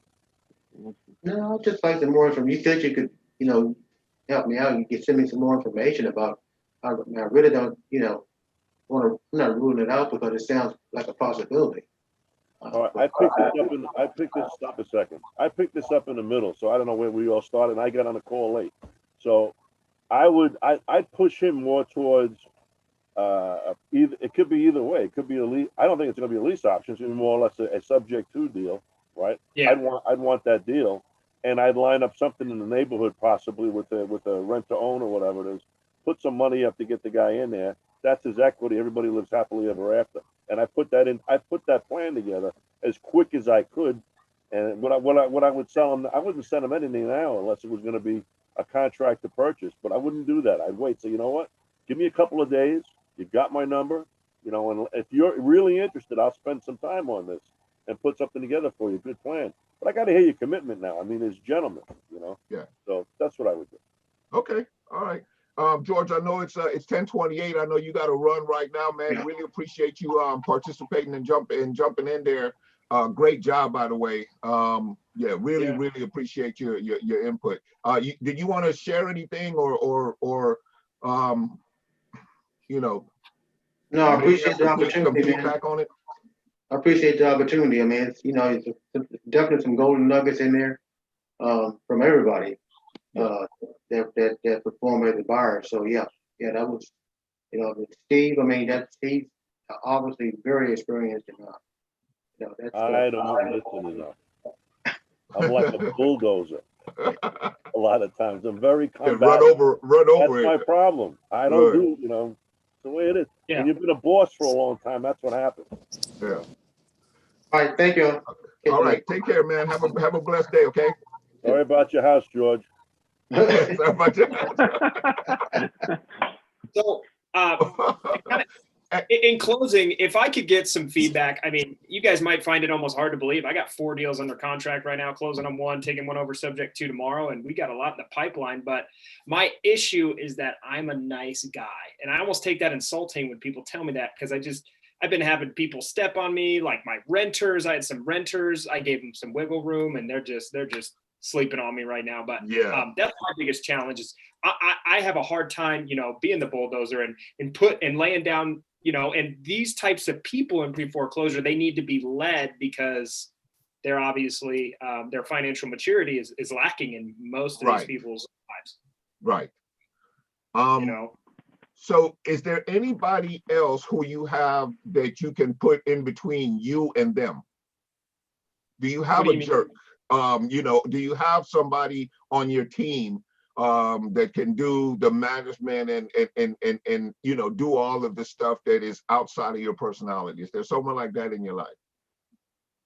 Like the back end stuff, or what do you mean? Or whatever end stuff. Somebody who, instead of you having to be the nice guy or whatever, they don't have a problem being a jerk.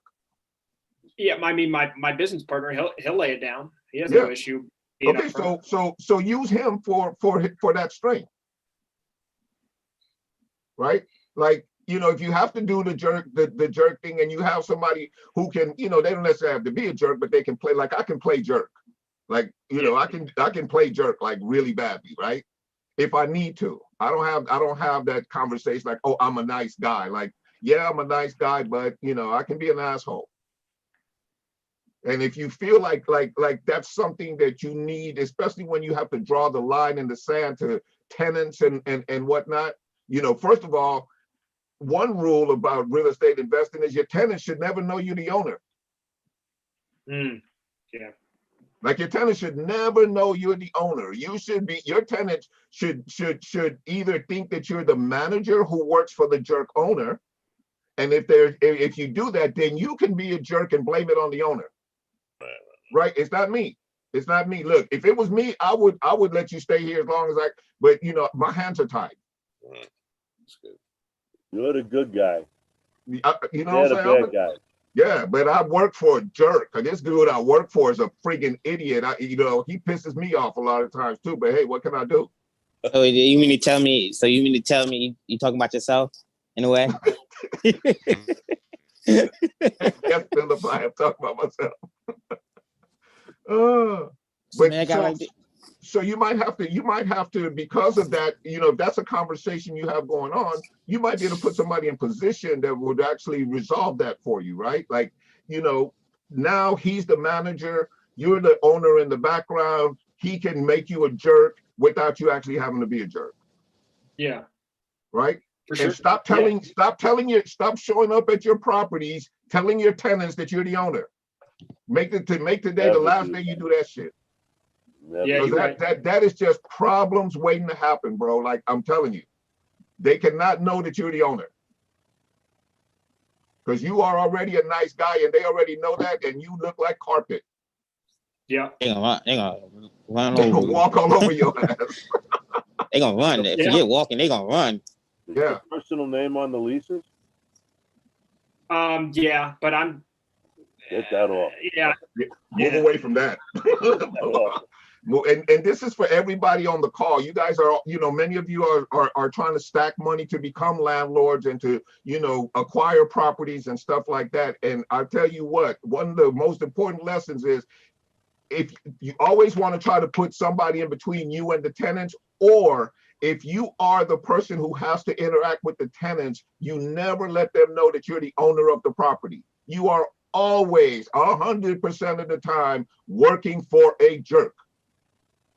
And that jerk is a law firm. Yeah. They're all Exactly. attorneys. They don't care about you. No, they don't care about you. I'm I'm gonna try to help you as best I can. out. Yeah. Yeah. Does that make sense? Yeah, no, it makes sense. And that's why I'm also a part of this group. And Claude's deal is, I'm good on the phone, but, sometimes I'm just, man, I'm a little bit soft, man. I'm surrounded by millennials, man. So a lot of them are, I don't know. I don't know if you're soft. You sound good, Philip. I don't think you're too soft, man. Difference between listening. You want to be cool with with them, and you want to kind of have a relationship with them, and hopefully that when things go bad, they see your side of the the problem and sort of support you because you supported them, right? Yeah. Fantasy. I actually did that to someone before. I said, man, I did this to my mom. You think I can do it to you too? Yeah. I'm a thespian. Got scared off like that. Like Claude said, become an actor, and know when to play the role. Yeah. Yeah. Yeah. You just have to play the role or put somebody in the role to play it, kind of scenario. Okay. Yeah. Well, that's good. I don't know if anybody has any critiques for me or if we should move on. We got about 25 minutes. Either way. I have a question though. They say they're in pre-foreclosure, but they don't have an auction date. Do you go for them properties? Yeah. Generally, the people I'm talking to, it's less than 60 days because in Colorado you have 111 days. But the other challenge with all of this is that we've had this moratorium, so it's just been people haven't been getting foreclosed on, since almost March. So all these people are just like, oh, I have time. And damn well they haven't been making payments for the last 9 or 10 months. And on top of that, they probably missed 3 to 6 months before that. So they're probably in the hole about a year to 18 months, and they're not going to get it figured out more than likely. That's almost like death can't kill nobody. Yeah, but a place like in New Jersey, even without the pandemic, it's nothing for a person to be going through foreclosure for 18 months, 2 years, nothing, because it's judicial. Okay. So how do you move a person like that to make a decision? I'm assuming that people do subject twos and stuff in those states. What would you say would be the key? Because they're obviously, the train that's coming down the tracks is not only a long way away, but it's moving really slow. From my experience is that you have to be there when they're ready to move. Right. Okay. You have to be there when they're ready to move. If they're a person with making a certain amount of money, and they do value their credit, okay, they probably will try to get off of it. But if it's somebody who's making medium, medium income, and they can live rent free, they're gonna live rent free until it's time to go. Okay. Yeah. So the credits. You on a first payment default? Say again. Would anybody here do a subject to on a house that's going into foreclosure? That's a first payment default. Definitely, I probably would. Definitely, hell yeah. I got a family that bought a house in February, closed on it, and hasn't made, and he got laid off in March. Oh. It hasn't made a payment on the house yet. They called me panicking. But now with everything that's happened with real estate, he thinks he's going to make all kinds of money on this house because Zillow shows it now. It's up on he bought it in. I go, I don't know about that. Yeah. But, he put so no money what does he? Is there some potential equity though in the property? Is there equity in it now? No, it's all phantom. It's phantom money. Oh, okay. That's what I think. It's just phantom money, So what's the house worth relative to the loan? He owes or the loan plus the arrears. He owes about $515, and I'm figuring the house is probably worth maybe $10,000 more. Maybe it's gone up. I mean, so hello. Yeah. It's midnight move. Yeah. So there's really no room because there's nothing that you can create in there as a benefit, not only for yourself but for the person, because you're not going to pay full value for a house in that situation. Because you have no idea what else the bank is gonna plop on top of those costs and expenses. You could end up upside down like really quick, and now it's a problem for you. He's already like $30,000, $500,000. What'd you say, Nathan? I said, especially if it's the debts on it's $500,000. I mean that. Yeah. Fast, man. Yeah. He's been out for what? 3 months, 4 months. Yeah, he's going to bring some money to the table if he's going to cure this. No. I think he's done. Yeah. Yeah, he might be done. So let's talk about some structure in terms of what you could do now with the situation. Let's going back to George's situation. Let's assume then that George did have, $100,000 in equity. I think that was something around, we'll just use that number, something around $100,000 worth of equity. He is a few months behind, let's say $10,000. Now, what could we put together for him that is marketable and solves his problem and allows him to stay in the house? Because when you have that kind of equity, you can actually do that. Because what I would do is I would look to do a subject to deal, right? A subject to deal for close to, that amount plus my whatever I want to earn on the property. Say if I want to make 20,000 now, let's say I'm at $130,000. I create a note for $130,000. I could sell that because I'm selling $80,000 worth of potential equity. I'm allowing him to now pay off and get back to even. The only drawback of that particular scenario might be that, okay, so he still doesn't have any income though, right? So the only thing that we may be able to do is we might be able to sell it at a high enough price where we can put some money in his pocket, pay him up for another few months, give him a little time, to breathe. And now he has, we're doing a note that we can now go out and sell. But who's going to buy? There's a lot of investors that they're buying $80,000 worth of equity. But if the question I had though is if he really has no job and you give him a few bob to buy him through a couple months, in 3 months, and what if he has no job? In 3 months, you spend $5,000 or $10,000, depending on what state you're in. Going back to what Steve was suggesting, depending on what state if you're in California, in 3 months you have a house with $80,000 worth of credit, with $80,000 worth of equity. Again, it's location based on that particular scenario, right? Because in California, you're gonna be gone. You have about 90 days. You're saying keep the homeowner in there and then just sell a new note? Yep. But they're going to default on that note. So who would ever buy that? Yeah, that's deal? what I'm saying. They're going to default on it, right? I mean, if he doesn't have a job, who would want to buy that if you got some dude with, You're going to buy it. You're going to buy it because he's going to default. Oh, okay. I see. Okay, good. I get it. I hear you. That's cool. Yeah, you're going to buy it because he's going to default. So Right. meaning you can kick him out faster out the house. No, it means you get ready to inherit a house with $80,000 worth of equity. Right. Because we can't do that. In Colorado, we can't do that. That's not an option. Well, that's what I said. It's location based, right? Because you can do it in California. You might not be able to do it in Colorado or in New York, like Steve was saying. Right. I'd make the front page of every newspaper. This is the most. Oh my God. Right. Oh my God. I'm getting the tumor listening to this. Yeah, but in California, it happens all the time. So because really you're solving the problem right now. Obviously, you're going to do it with a conscience. So if he has the potential to go back to work, or if there's time in between, right? You're going to weigh all of these factors. So if he has an opportunity where he's going to be, going back to work, or he has an opportunity to make money, or he's started a business that is going to pay him, or in fact he might have enough income, he just doesn't have enough for the arrears.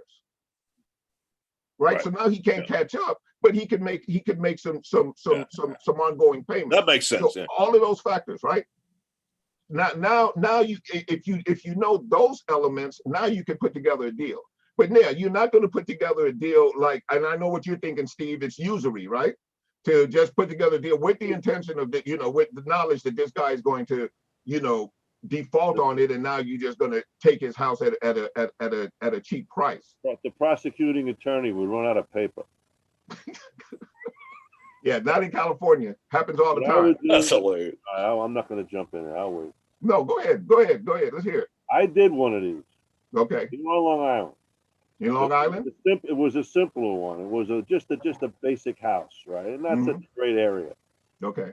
I'll give you the numbers were very general. Let's just say it was a $300,000 house and he owed $150,000, right? Right.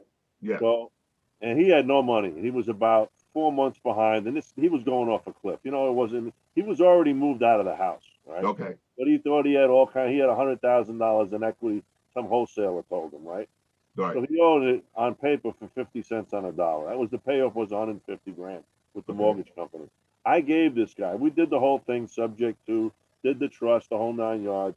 But to make the story simple, I didn't want to give this guy a lot of money.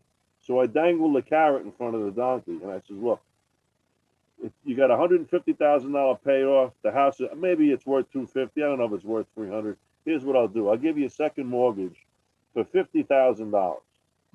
No principal payments, no interest payments. There's no balloon. The balloon happens when I pay off the first mortgage. Right. When I pay it off, then this $50,000 comes to you. If I sell a house and the first mortgage gets paid off, great. I'm buying it subject to. That's not my intention. My intention is to wrap it. We do the whole thing. We tell him the whole deal. The guy snapped it up. He's got $50,000 coming to him whenever I sell this. Now, what happens in 3-4 years? This guy's going to need money. He's going to call me, hey, where's my 50 grand? You want something to know? I'll give you $20,000 for it. Right. You got another, I don't know when I'm going to sell this house. Right. So I'm never afraid of doing those. Right. Yeah. So that's basically the structure, right? Yep. Yeah. Yeah. So Well, that's like discounting the note. Right. It's you've created a note. It's a discountable note. It just can't be such that it shows up like usury, like you have an intention to simply create a note to allow this person to default on and you take his house. Because like Steve said, that they'll come after you. The attorneys will bury you in a situation like that. So it's really about intention and structure. Yeah. All right.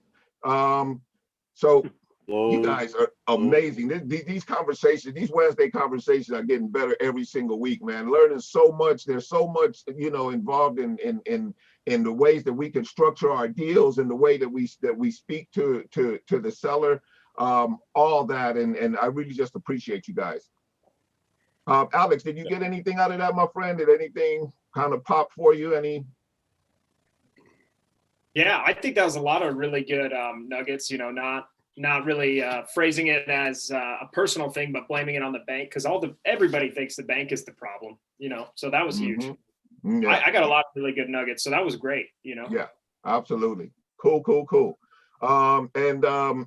Chris, thanks for your input. Steve, thanks for you guys' input. Horace, does anybody have another scenario that you want to run by, maybe do a role play on? Anything, any challenges that you've seen in the marketplace?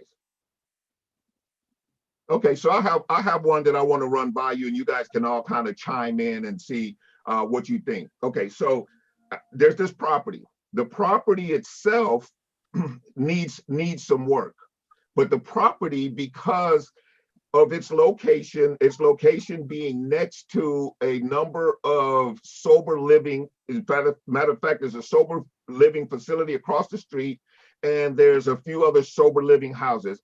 Needless to say, it's a C- neighborhood, right? It's a C-D neighborhood, but it's cash flowing about $6,000 a month because they're renting rooms. $6,000 a month.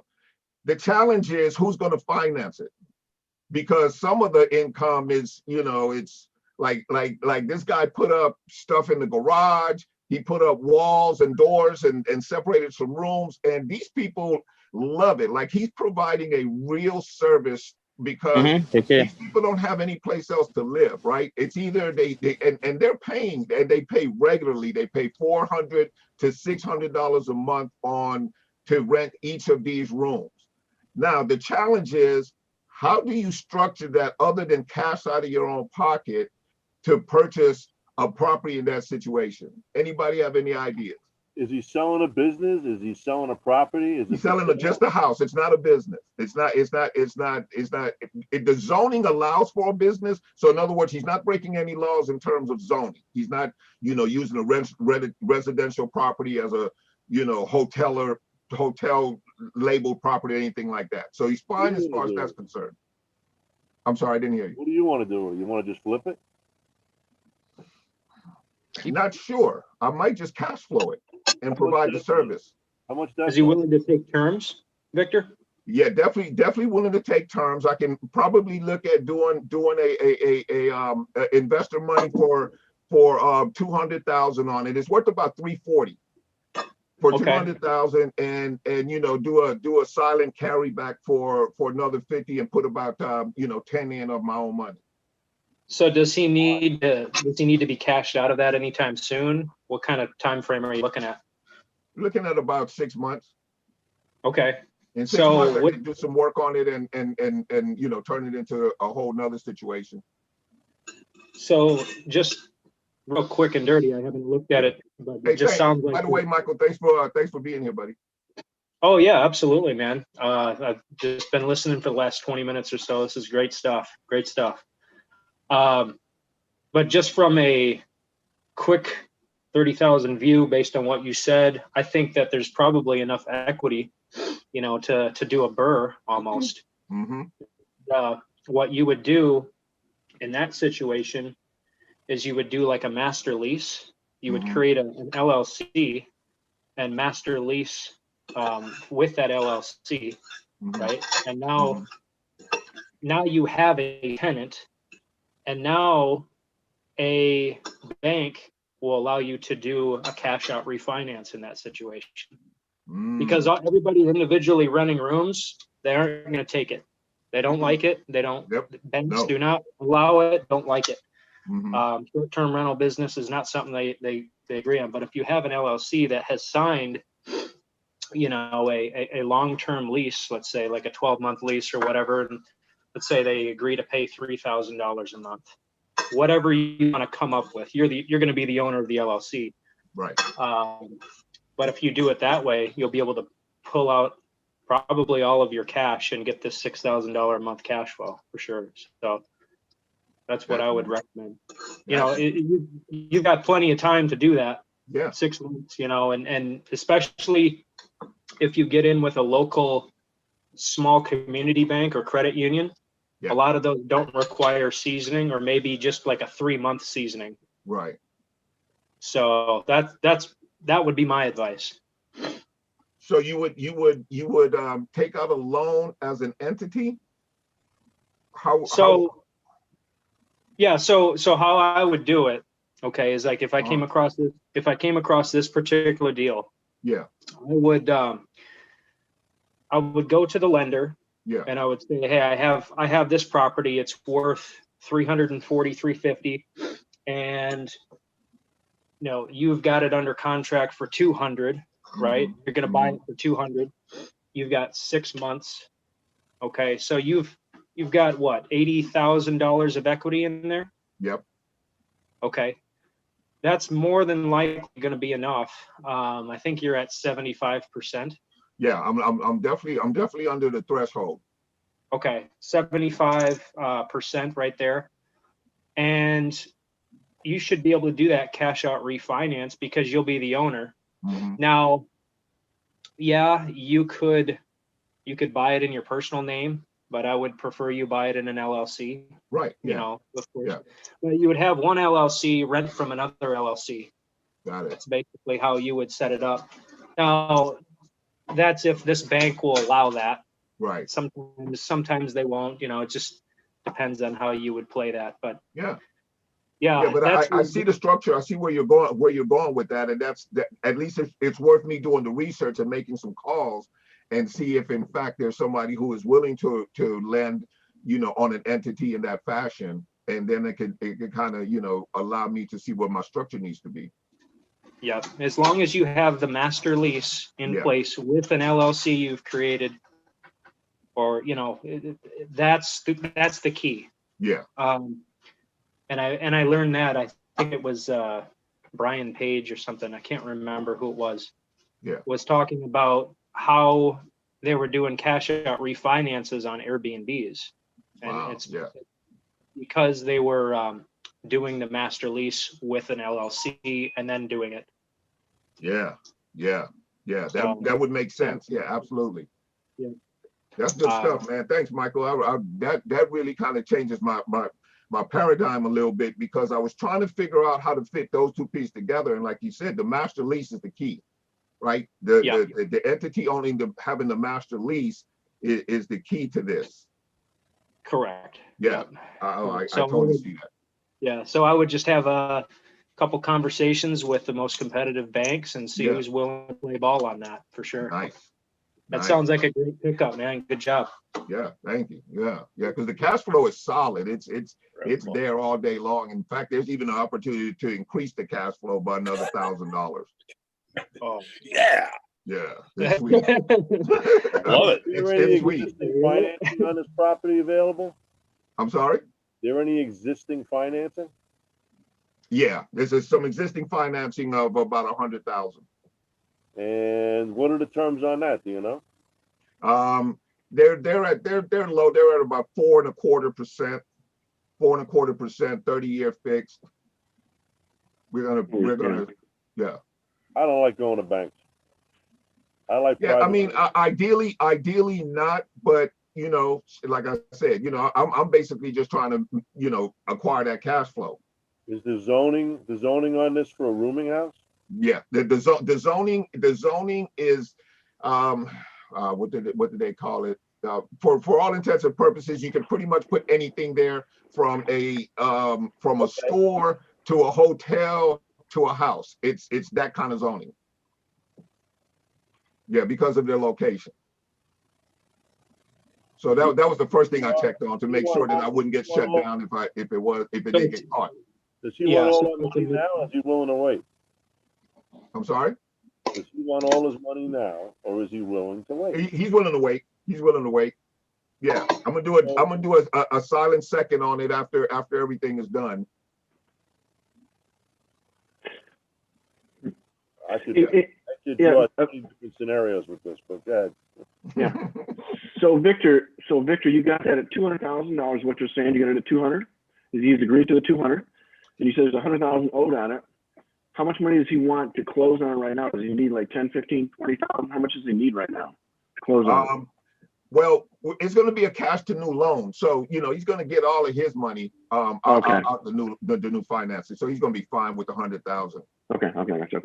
Yeah.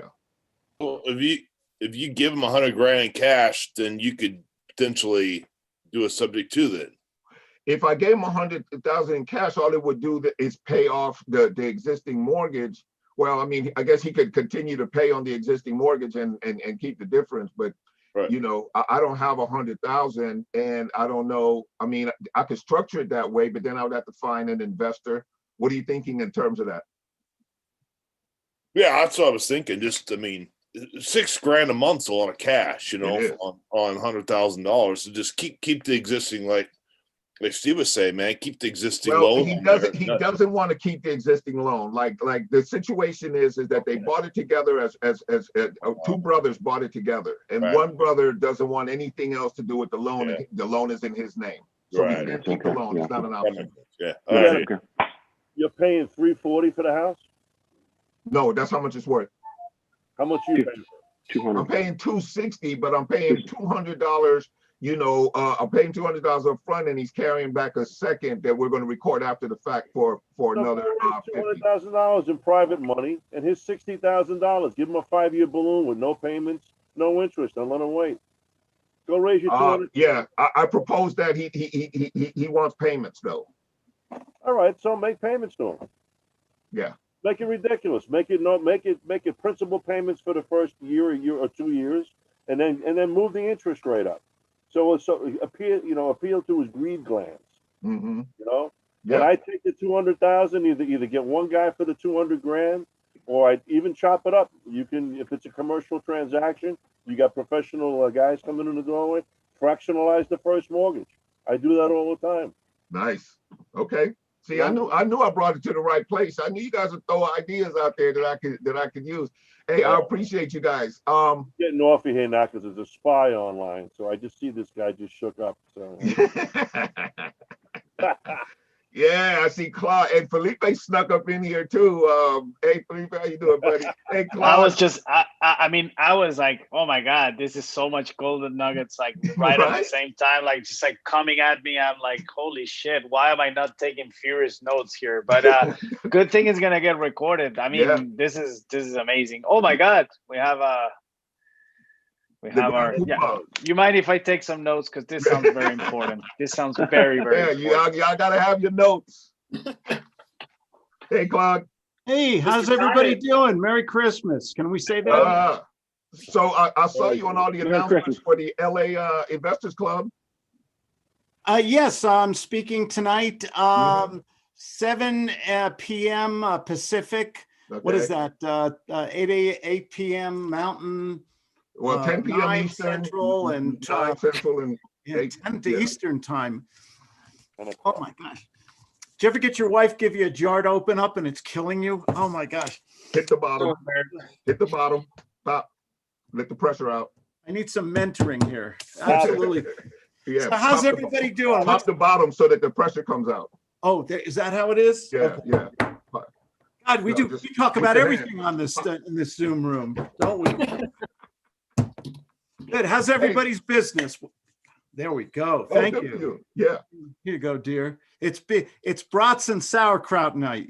Oh, way to go. Way to go. Hi, Claudia. Beautiful. Hi, everybody. How are you, sweetie? Merry Christmas. Happy Merry Hanukkah. Christmas. Same to you. Starts tomorrow. Happy Hanukkah. Yeah. Like that menorah. Happy Hanukkah. Yeah. So is that going to be, is the revolution going to be televised? Do we have access? I think you have to go into the link and sign up for the club or something like that. It's conducted by Bill Tan. A little history. Bill Tan started the San Diego Creative Investors Association. It's the largest real estate club in the United States. It's huge. Last night they had Bruce Norris on talking about basically giving all the stats about the future of real estate for 2000. Interesting guy. He's a statistician, and he was on for about 2 hours last night. You never stop learning. Nobody has a monopoly. I'm always listening to other people who are smarter than me or are doing research in specific areas. I'm on YouTube every day. I read the Wall Street Journal, the New York Times every day. Not that they're always right or anything like that, but all this info. You want to get a little yin and yang information. So they invited me. They've been to LA on Zoom, of course. Of course. And then in February, I'm also speaking at the San Diego Creative Investors Association. Why do I do public speaking? Just talk about marketing for a minute. Why is public speaking? Attraction marketing. It's attraction mark. Can I share a secret with you guys? We're not recording this, are we? Yes. Oh, no. Every time I speak in front of an audience, it can be 1,000 people. It can be 2 nuns and a Boy Scout. The next day, I get emails, people to my webpage. I get phone calls. I get appointments. I get deals. Public speaking is one of the most underrated marketing tools you can do. Is it difficult? Yes. What's the greatest fear of all mankind? Public speaking. Yeah, it's tough. To be perfectly transparent, it was very hard for me. Today, it's a piece of cake. But in the beginning, it's like, oh my God, I don't want to stand in front of these people and do all this. You got to learn to relax. That's all you got to do. And you prepare a little outline, and and people love it. They interact, and you get so much business. I will speak tonight, and I'll tell you what, tomorrow there'll be so many emails and people with deals and product sales and consultations just from that 45, 60-minute presentation. So is everybody here familiar with meetup.com? Yeah. It's a wonderful webpage, and you can find all the local real estate clubs and meetings. And, this is the only benefit I see from this pandemic. I don't have to get in my car anymore. I can sit at home, have an adult libation, if you know what I mean. Yep. And, and I can participate or listen, and you can attend a lot more meetings from home on Zoom. Yeah. That's good. Yeah. And most of this stuff is free that's out there. So it's good marketing, and it's also a great way to get good information, because we're in a changing business. We're in a real changing business. I'm going to be doing, in a week or two, I'm going to do Claude Predicts on our Monday group call. When I was way off this year, I didn't see a pandemic coming. Sorry, I'm not Nostradamus. I did not see that coming. Right. Yeah. Yeah, maybe we could talk about, your thoughts on the housing market and what do you think that some of this stuff is going on, the change of leadership in the country and how that's going to affect everything. Yeah. We're gonna see some changes. Yeah. Obviously, we have a different administration in, not getting political. Right. We're probably gonna see more social programs. We're probably gonna see more taxes. Okay, which Probably. is say again, Steve. Probably. Yeah.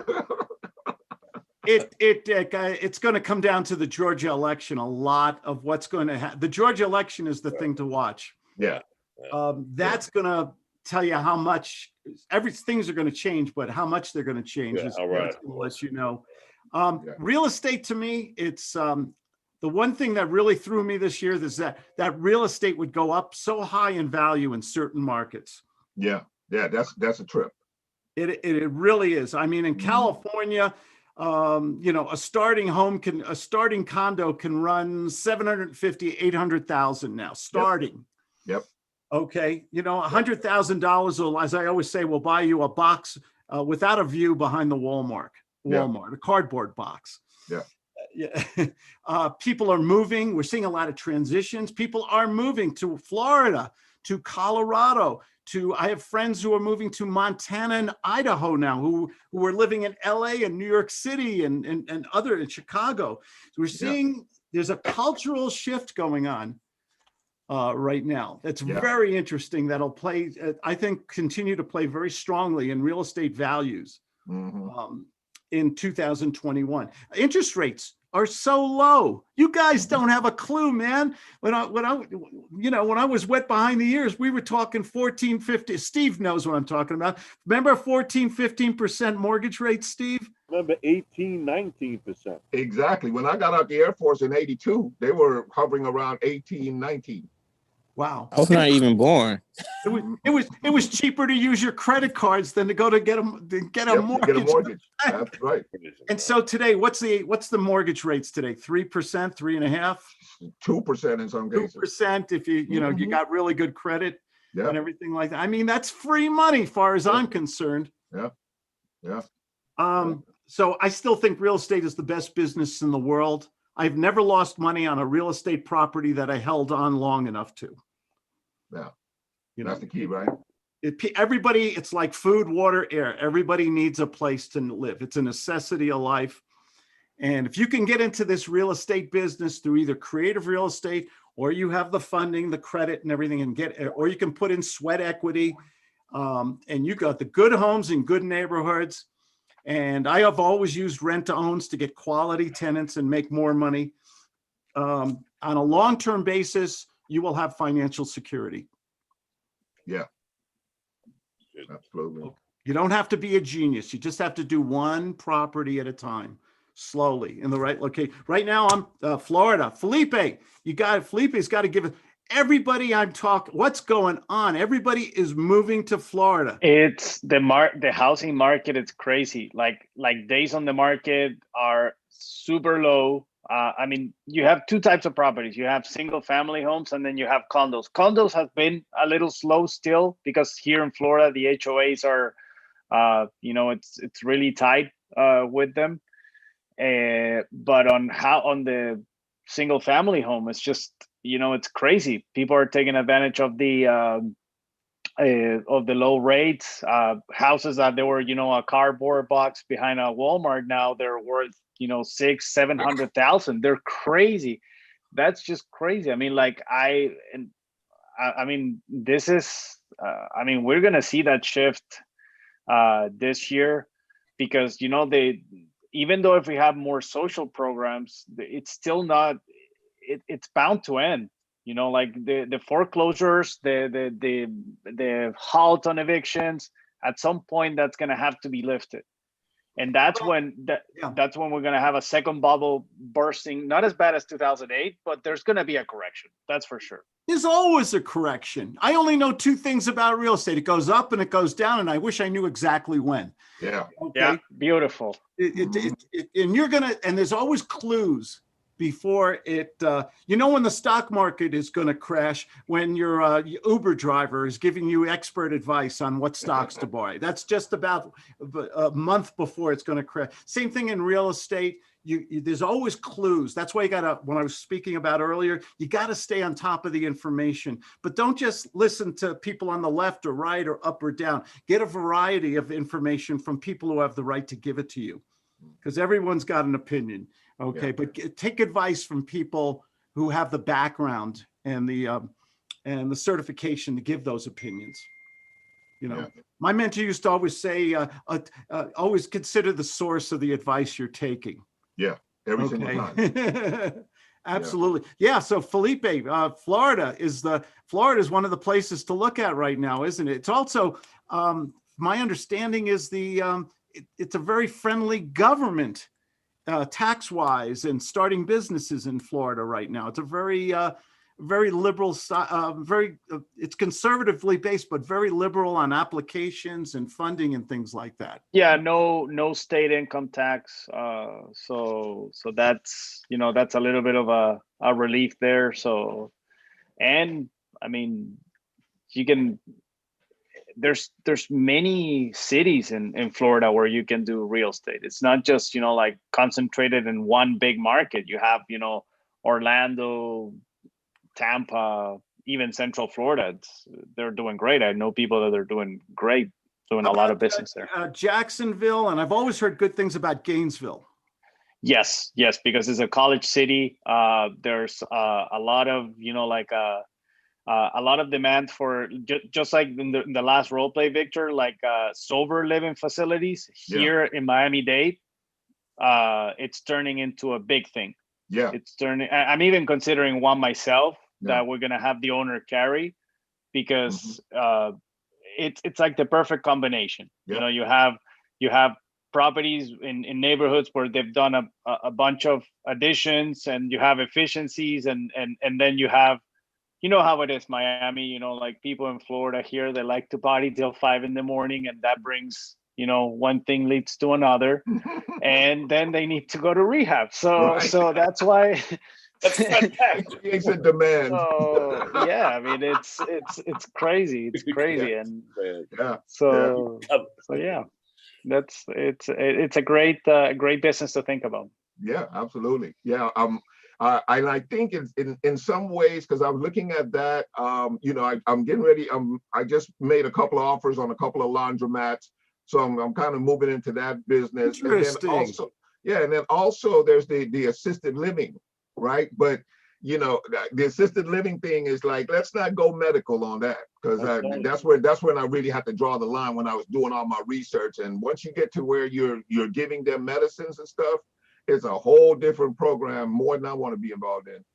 Right. That's why, like, it's just like when you're thinking residential or commercial real estate, like here, for example, in Florida, one thing that it's very popular, it's assisted living, because it's up to a certain amount of beds. I think it's 6 beds. You need to have what is called a caretaker, which is, it doesn't need to be a registered nurse or somebody giving them just somebody medicines there full time to administer and make sure that they handle the needs of the clients. Yeah. I've done 2 of them. You got 2? You can play a lot of bingo. I've done 2 of them, but I came in the door, I set the business up, I got it all legal, and I turned it over under a master lease. Nice. I did that.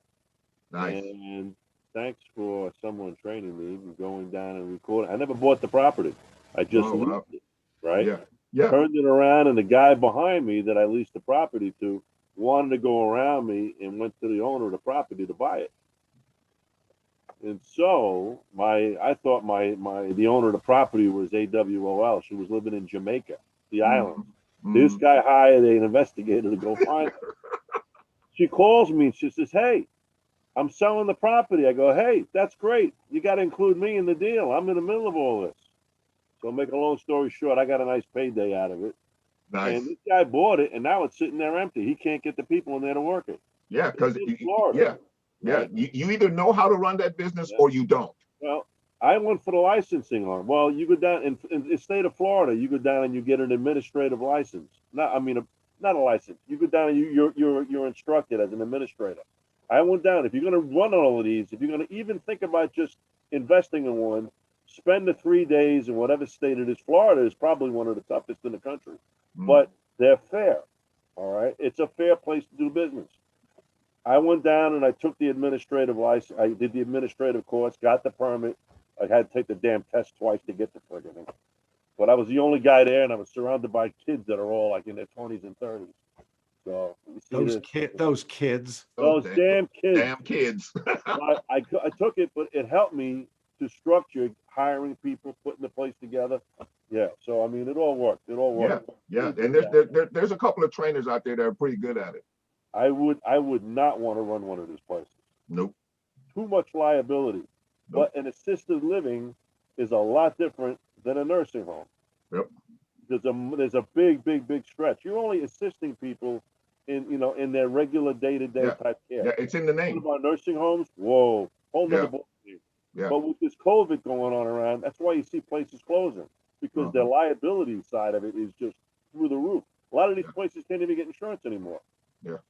So, So the key especially to what Steve was just mentioning is that you don't even have to own the properties to get the cash flow. You can lease the properties and create the cash flow, which is what makes it really super attractive. But you got to make sure you put the right people in there with the right experience and that can especially do the marketing and fill the house. Because other than that, it's, you're dead in the water. What I did with both of my deals were these places needed generators installed, and in order even to get someone to even start looking at the property to get the permits and all like redone. So we got those all installed. It was a $20,000 check for each one of those, for both of them, right? For each one of them.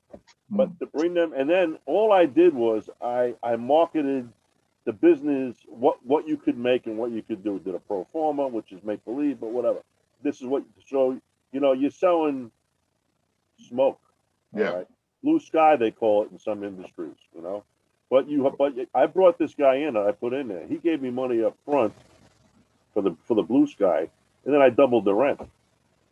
So I rented it really, really, really cheap. It was a great cash flow deal. Yeah. My net rent was $5,000, and I was renting it out for $10,250 a month plus the sales tax. So we were How doing. do you sleep at night? You guys are all a bunch of bottom feeders. Oh, he was sleeping on his expensive pillows that he bought. On a Tempur-Pedic, what is his name of the pillow guy? Sleep Number. The Sleep Number. Victor, you mentioned something very. Steve, thanks. That was interesting.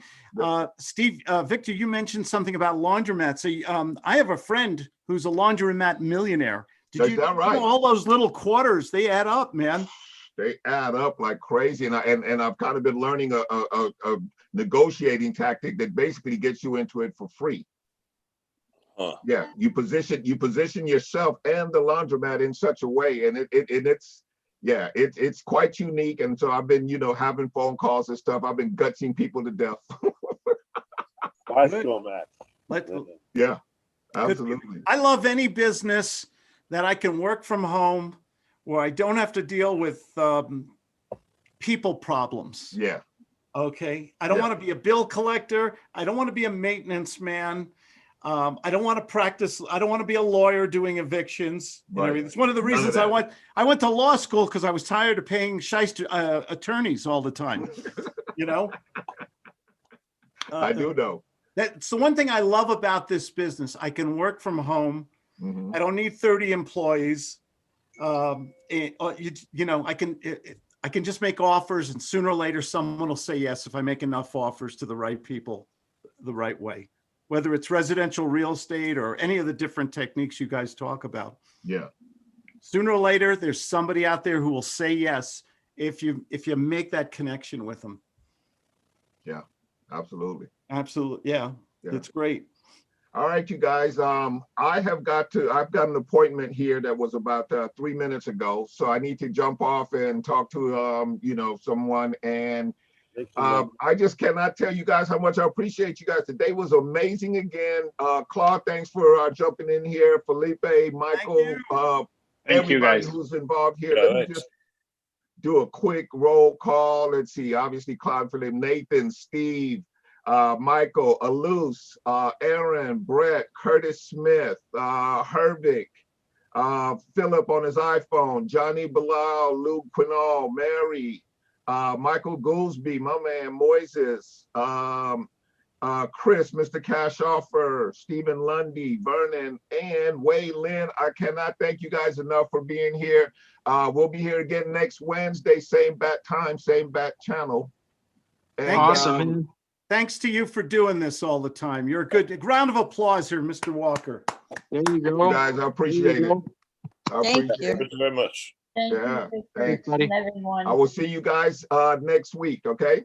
All right, Victor. All right, take care now. Everybody have a good one. Take care. Thank you. Merry You're welcome. Christmas. Merry Christmas. Yeah, Merry Christmas.